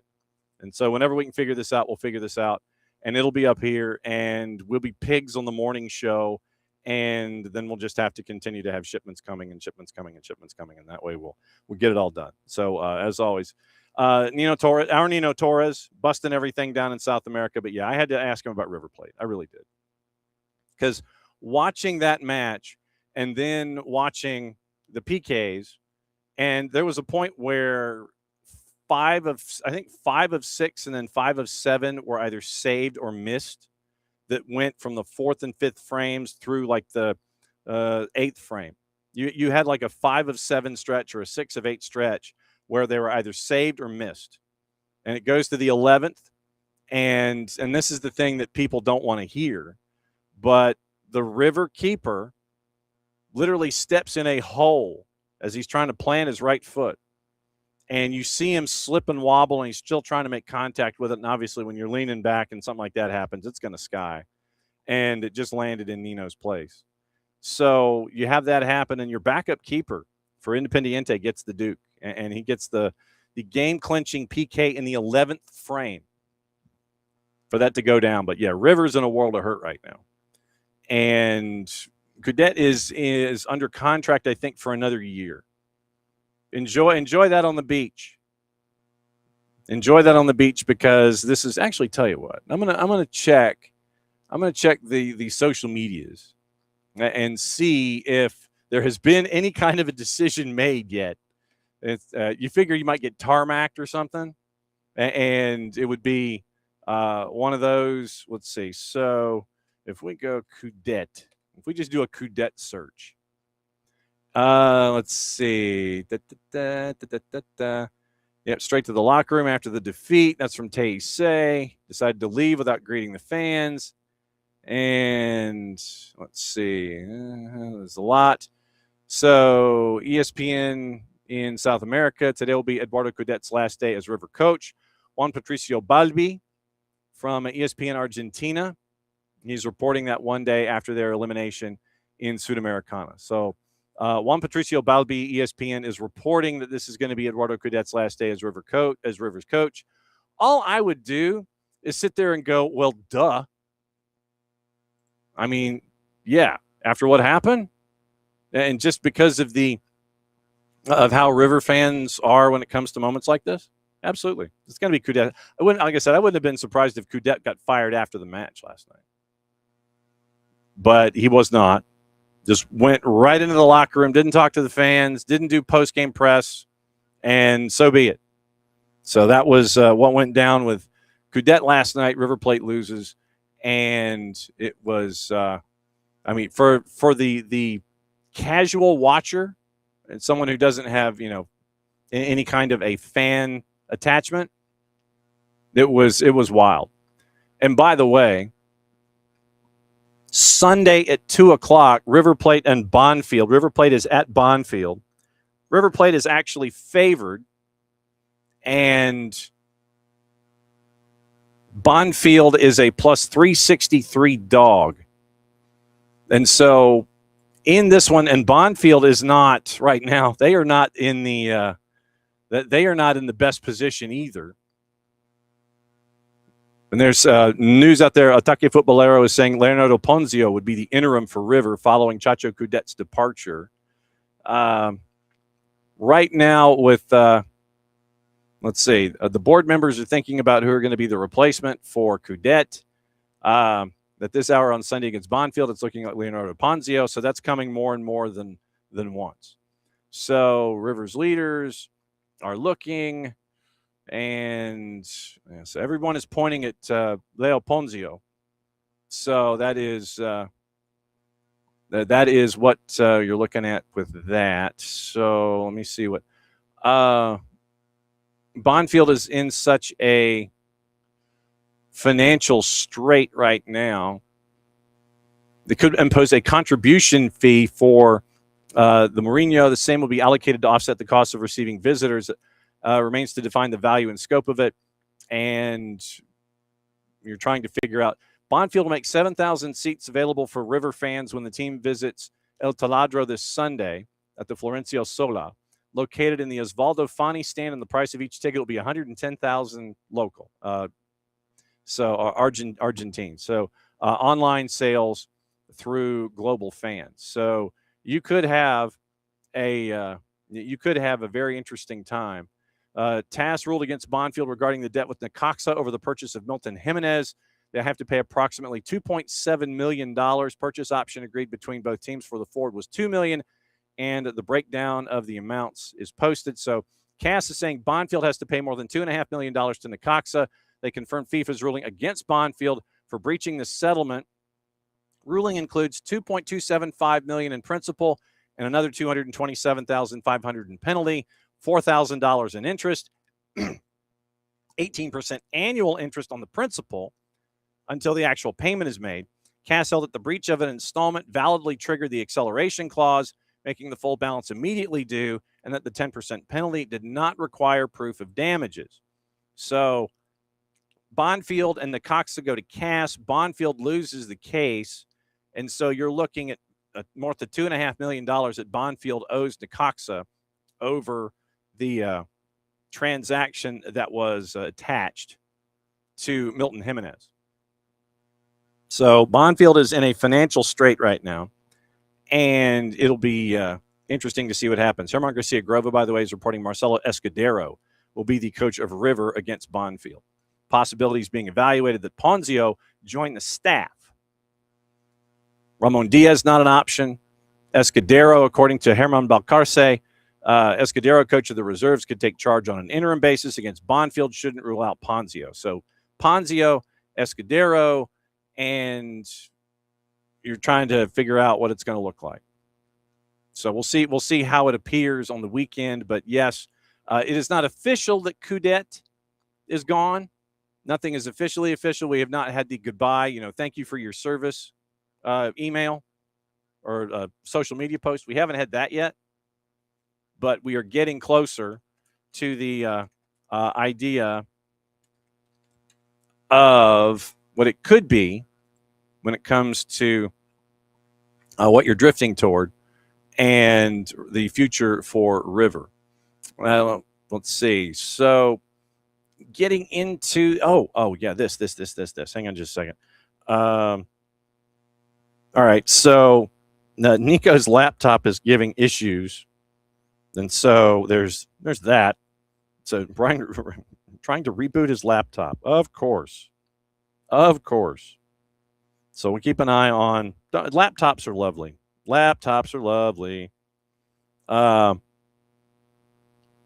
But we'll see what it looks like. All right. So we'll see what that plays like. So what was I looking for here? Atletico de Madrid sent a delegation to London last week to speak to Arsenal about selling Julian Alvarez. La Liga club are adamant they won't sanction a transfer to Barca. We mentioned that. Athletic sources tried to paint the visit to London as exploratory talks for Nicholas Jackson. Sources have told TalkSport Atleti directly informed Arsenal they would consider offers for Alvarez at in excess of £120 million. Arsenal prepared to bid in the final days of the window if Alvarez decides to join. Arsenal believe Atleti would be flexible on structure if Alvarez decides to return to England. And so keep an eye out on that. Kennesaw and Auburn, 7 o'clock tonight. That is on the Plus. Grizz are at Dalton at 5 o'clock. And Malmo has made their official statement about Stian Gregerson. So that is officially official where Stian is concerned. The other thing that I was looking at was from the Guardian and Ben Jacobs, and it has to do with what we were looking at in FIFA and the latest there, and it appears that it let me see, hang on. So now that things have rebooted, now that I have my new version, because I'm like one of the beta testers for the Guardians app. Okay, so Nick Ames in Monte Carlo. Dateline about 40 minutes ago. UEFA preparing to make a criminal complaint against Gianni Infantino for alleged, quote, criminal mismanagement, end quote, in connection with the failed FFE plan applied for the release of documents related to its conception. UEFA has made separate applications in the U.S. for information, including from FIFA. Request explains UEFA and other interested parties are, quote, preparing to bring criminal claims in Switzerland against Infantino and possible other FIFA officials and advisors for criminal mismanagement under Article 158 of the Swiss Criminal Code.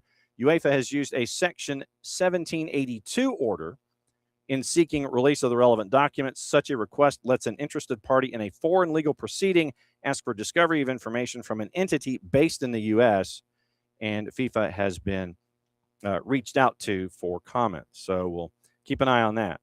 So keep an eye on that as we go forward. So that came out from Ben Jacobs literally just a little bit ago, and we will let you know what is going on there. So looking at what else is going on, let me get into the early juice boxes. Let me get into early juice boxes for everything going on with Major League Soccer, because I'm anticipating our buddy Niko Moreno's laptop uploading and behaving in short order.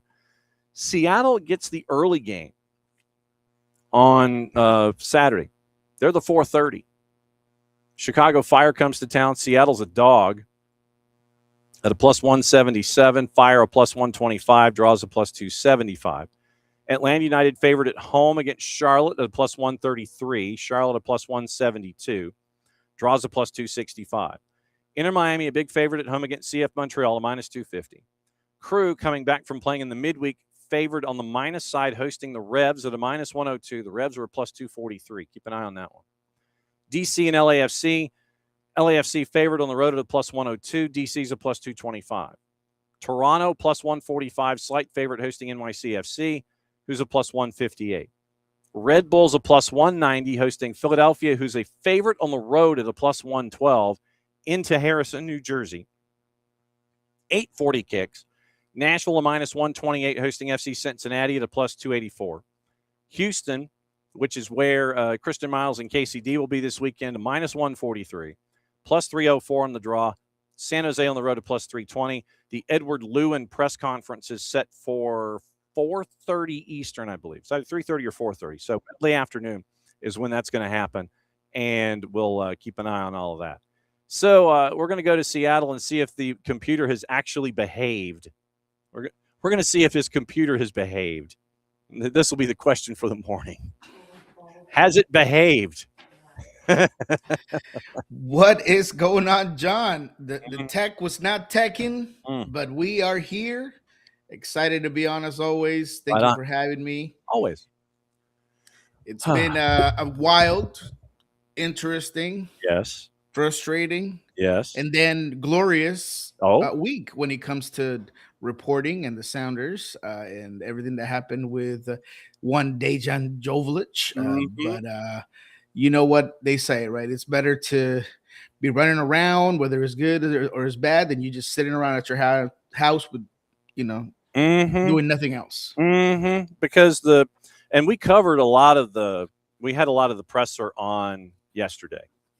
And we played your question because it was you, and we played your question because it was an interesting question. And we also had other elements of the Weibel, Schmetzer, Joveljic presser. And I played a little bit of the interview that Schmetzer had with Softy and Dick from KJR that afternoon, where Schmetzer's kind of joking. And I don't know the joke came across right because, if you're a fan and you're joking and you sit there and Kansas City's like, well, you've lost 8 in a row. We don't want any of your young kids. I don't know if you really want to say that joke, but Schmetzer went ahead and said it on Afternoon Drive in Seattle. And all of this stuff going on, I thought it was important to understand that the $6 million, the release from the team says that it's straight cash homie. And then Schmetzer goes on KJR and says it's a little bit of this, it's a lot of this, it's a little bit of this. Is the truth somewhere in the middle here for this $6 million? What is the $6 million? Look, this is Brian with Dave Softy Mahler. I mean, like I've always said, when he gets on that show, he just gets a little too comfortable. He kind of loses some of that political correctness, and he can get him into some not so great statements or moments. And so what I would say is this. Yes, I didn't like that comment about the young guys and Sporting City was but again, he's just being playful, I guess, in his own mind. But the second one, that was interesting because obviously we know that money's supposed to be cash, right? That money's supposed to be all cash. What I kind of gathered is that there is some way to turn, obviously, GAM into cash. There is incoming money from the Sounders that potentially has that availability. That's kind of where I'm going to leave it because I don't understand it, but there is some truth to that. So what you said is correct.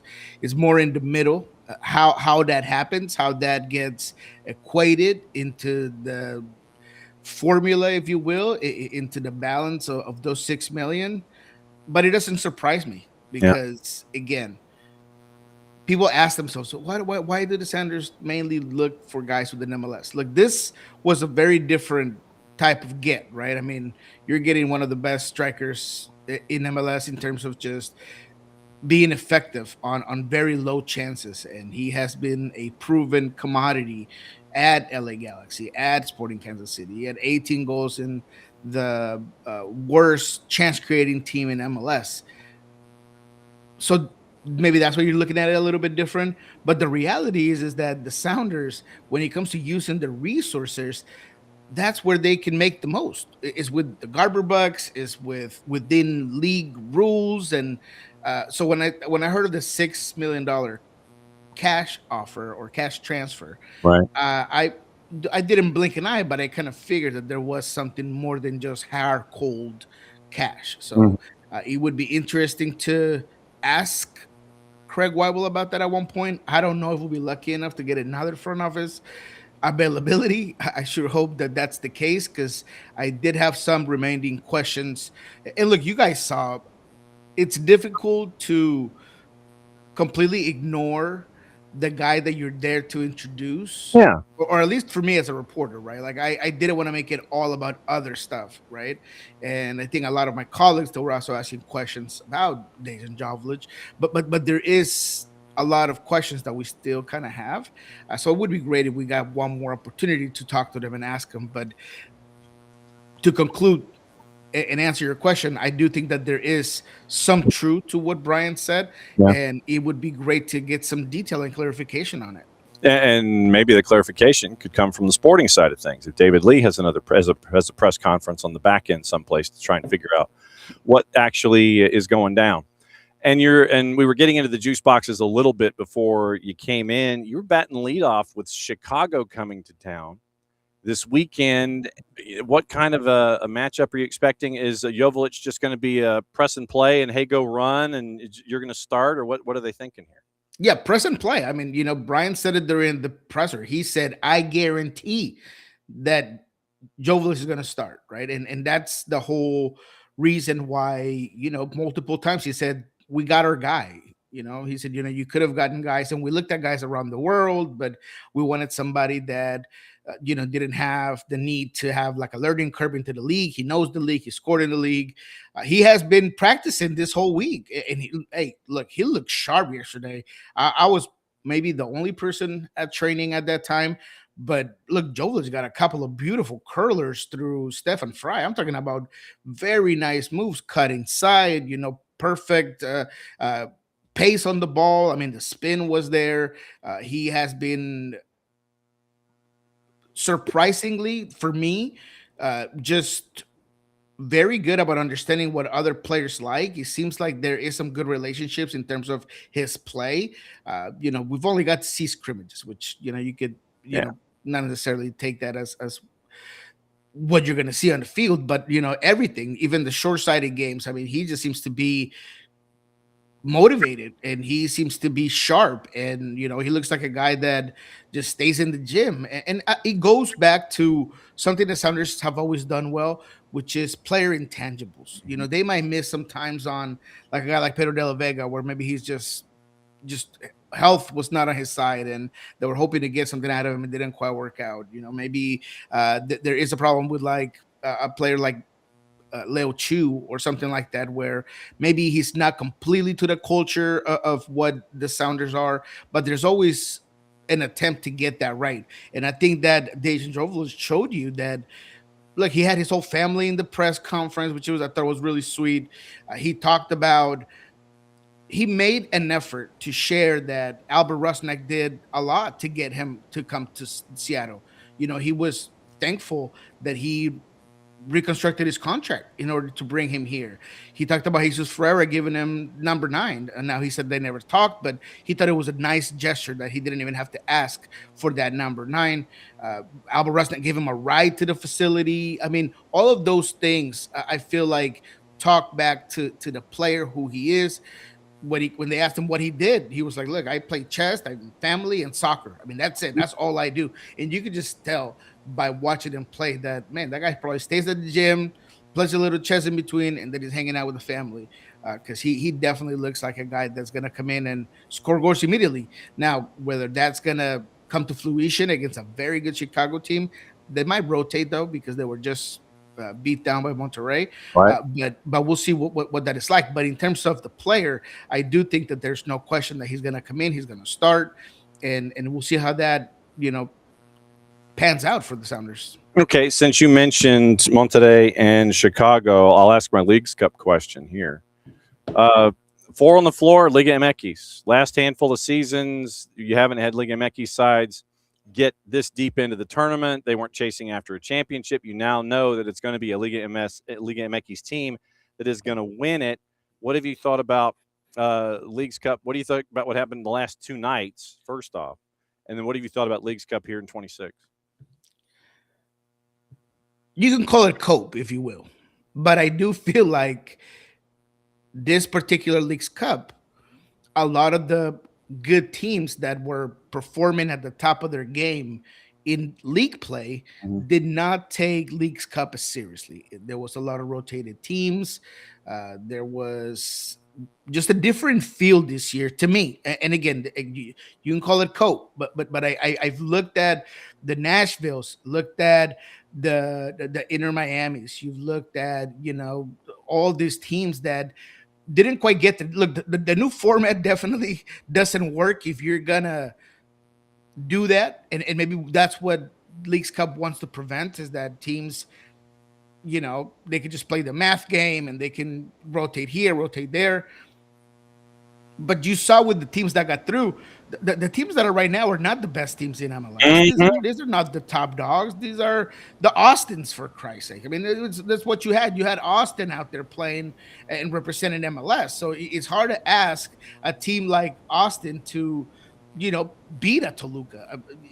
Maybe they played better than we thought they would do. If you've got in a playoff situation, and I'll say, my hockey brain comes in here. If you've got a hot keeper, if you've got a hot goalie, that can get you far. Yes. And Brad Stuver was that hot keeper going through the group stage and getting them to this point. And he did get a hand on one of the shots. I think it was on the PK. I think he got his hand on the PK. So Stuver was in a bit of a rhythm. And so really, if you've got a hot goalie, all you need is one. And that's what, Davey Arno and Austin were getting. It's like, just get me one, and we can rest on the defense with Stuver. We've seen that with him in the past in MLS regular season that get them to playoffs. But I look at that, like I said, I look at the same thing like in the Stanley Cup playoff. If you got a hot goalie, that can get you far. I think that's what helped out Austin here. Yeah, and that's part of it. And they were a team that, I still think a very fluid concept, and they've been trying to kind of figure things out. But when it comes to the short tournaments, and I've said this multiple times, and you're a team that's struggling, or you're a team that's trying to, find a way to, by the end of the year, you could have a trophy, you go after this sort of tournaments. The short tournaments are great for that. And I think that Austin put all their eggs in that basket. You saw the rotated lineup they put against the Sounders at one point. I mean, they are a team that clearly was looking to Leagues Cup. Same thing goes for RSL. Look, RSL without Gazzo, man, that's a problem. They look like a team that's limping around. And Leon, they put it on him. Cambido is a bad man. And, he showed you why he is really, really good up top. And they had a hard time just mitigating some of the opportunities that Leon had.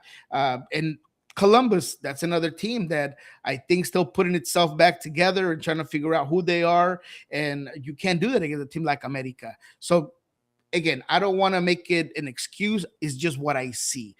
You can take it. You can have your own opinion on it. But I just did not see the best of the best in MLS get through in this tournament. And I think it was by design. I do believe that a lot of these teams are saying, look, I'm doing really well in domestic play.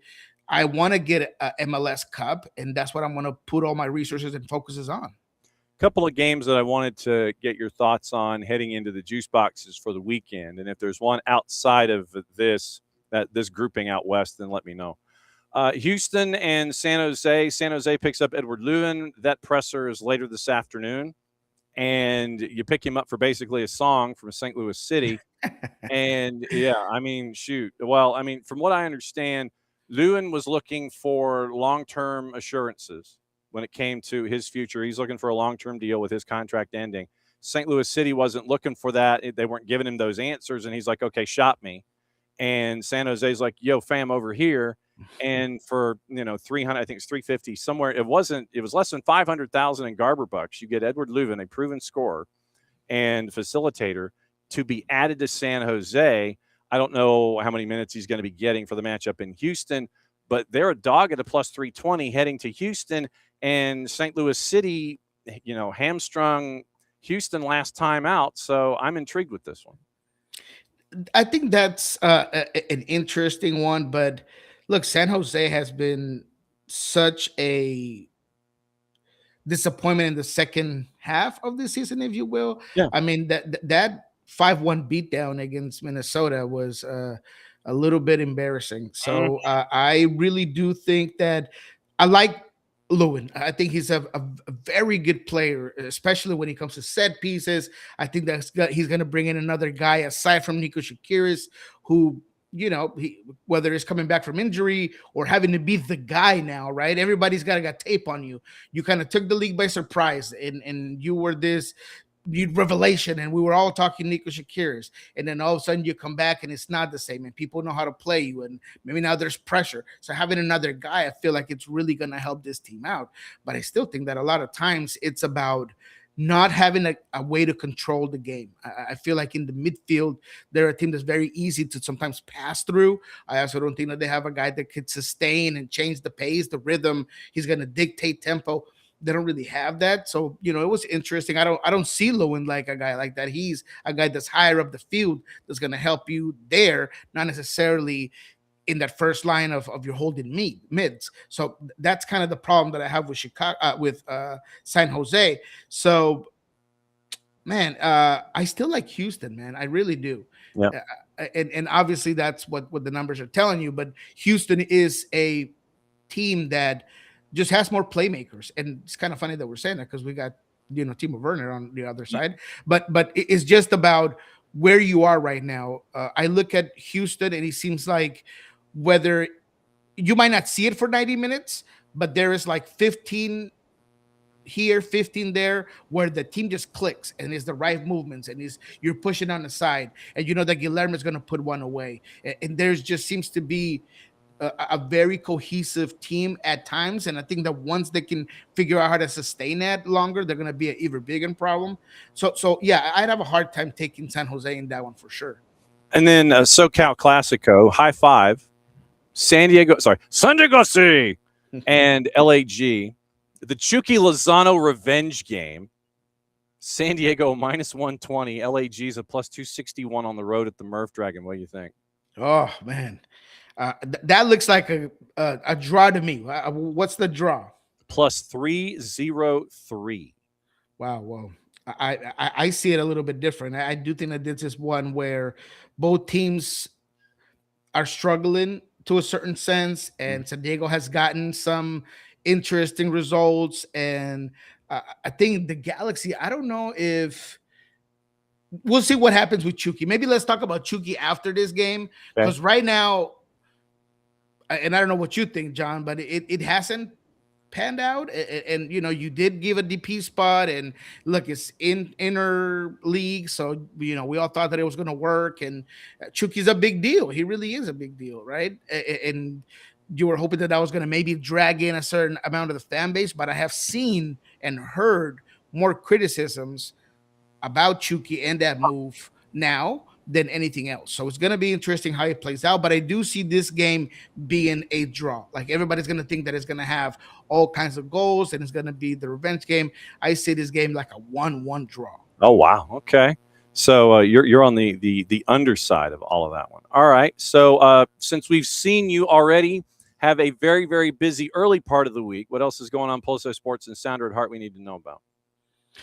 Oh, yeah. We actually got some news on that end. So, look, obviously we're going to have our Friday show with Jeremiah O'Shan. But if you haven't seen what we call the DP pod, right after the DP signing of Joe Village, that was a good one. We were directly from Long Acres, or Providence Swedish Clubhouse and gas station. So go ahead and check that out. It was a really good one. We talked about everything that was said during the press conference, our thoughts, how he's going to fit in, some of the particulars about Albert Rusnak's contract extension. So check that out. On Friday, we're going to have what we learned this week. And maybe next Monday, but if not next Monday, the Monday after that, I will be starting a new show for the Sandra Had Podcast Network. It's going to be an afternoon show on Mondays. We are talking to the co-host right now. We had quite a few, interviews, and we reached out to a couple of people in terms of who we wanted to be the co-host. I think we found our guy. I think people are going to enjoy it. We're going to provide some really fun elements to the show. We might have some giveaways. So, make sure that you guys get tuned in whenever we provide that first day. The opening day is coming up at some point soon. So we're shooting for maybe the Monday after next. Okay. So go ahead and wait for that. But I just wanted to get that out there early so everybody can start to figure out if they can put that into their schedules. Yep. So Labor Day Monday will be hopefully what we earmarked for the Niko Moreno afternoon extravaganza. Niko Moreno afternoons with Niko. So man, I got to get John to host this show, man. Hey, look. If depending on what time of the afternoon it is, if you need me to come in and parachute in to talk about East Coasty stuff, and I'm not doing high school football material, just go ahead and yell at me and see if you want me to come in and crash. I'm going to hold you to that. I'm going to hold you to that. I'm going to need all the help I can get, my guy. I appreciate it, man. But as always, it is a pleasure talking to you. We'll see what happens. We'll be obviously at the Chicago game. That should be fun. Greg Berhalter, Jovalich's first game. I mean, it should be pretty interesting. I'm wondering what the atmosphere is going to look like, but you're going to see it. You're going to hear it all from me next week. So have a good one, everybody. All right, we will certainly do that. And he's going to go he's going to finish his cup of coffee and his breakfast, and he's going to discipline his computer. He's going to sit there and smash that thing all over the place. All right, that is it for today. Remember, Maddie and Jason are at Mercer, 5 and 7:30 on the plus, and that'll get your day started when it comes to all of the soccer that's going on. Doubleheader up in Dalton involving Georgia Gwinnett. We're going to catch up on the women's side of Georgia Gwinnett, ranked top 25, and they had a tough matchup the other night. We'll talk about the season. Tomorrow, it's going to be Georgia Gwinnett women. It's going to be Tuskegee men. We're going to catch up with Coach Tarpley, I want to say like around 9-10. I think Matt Tarpley is going to bat leadoff, and then after that, it's going to be Georgia Gwinnett, and then we'll work our way through. And it looks like Javier Perez, the Atlanta United Director of Methodology, is going to be joining us at 10:30. Lori Lindsay set to join us at 10 o'clock to start the chaos from our friends at Apple TV. So thanks to all of you folks for coming in and crashing as you always do. Let's see. Thanks to Abby. Thanks to Will. Thanks to David. And let's see. So thanks to Alex, Morning Lokeville. I'm trying to see if there's anybody else that I have missed. I think I got everybody. So there's Will and David and Abby and Alex, and I think we're good. So mucha plata to all of you. Mucha plata to all of you. Back at it again, 9:05 tomorrow morning for a Friday, and we'll take you through the colleges. We'll get you ready for the pros, get you ready through all the things with all the guests that we have and all the cool stories leading into yet another weekend here at SDH AM. See you in less than 22 hours. Since it is the end of the show, that means one thing. It means I get to do this. Back at it again, 9:05 tomorrow morning. Mucha plata, y'all. See you in a bit.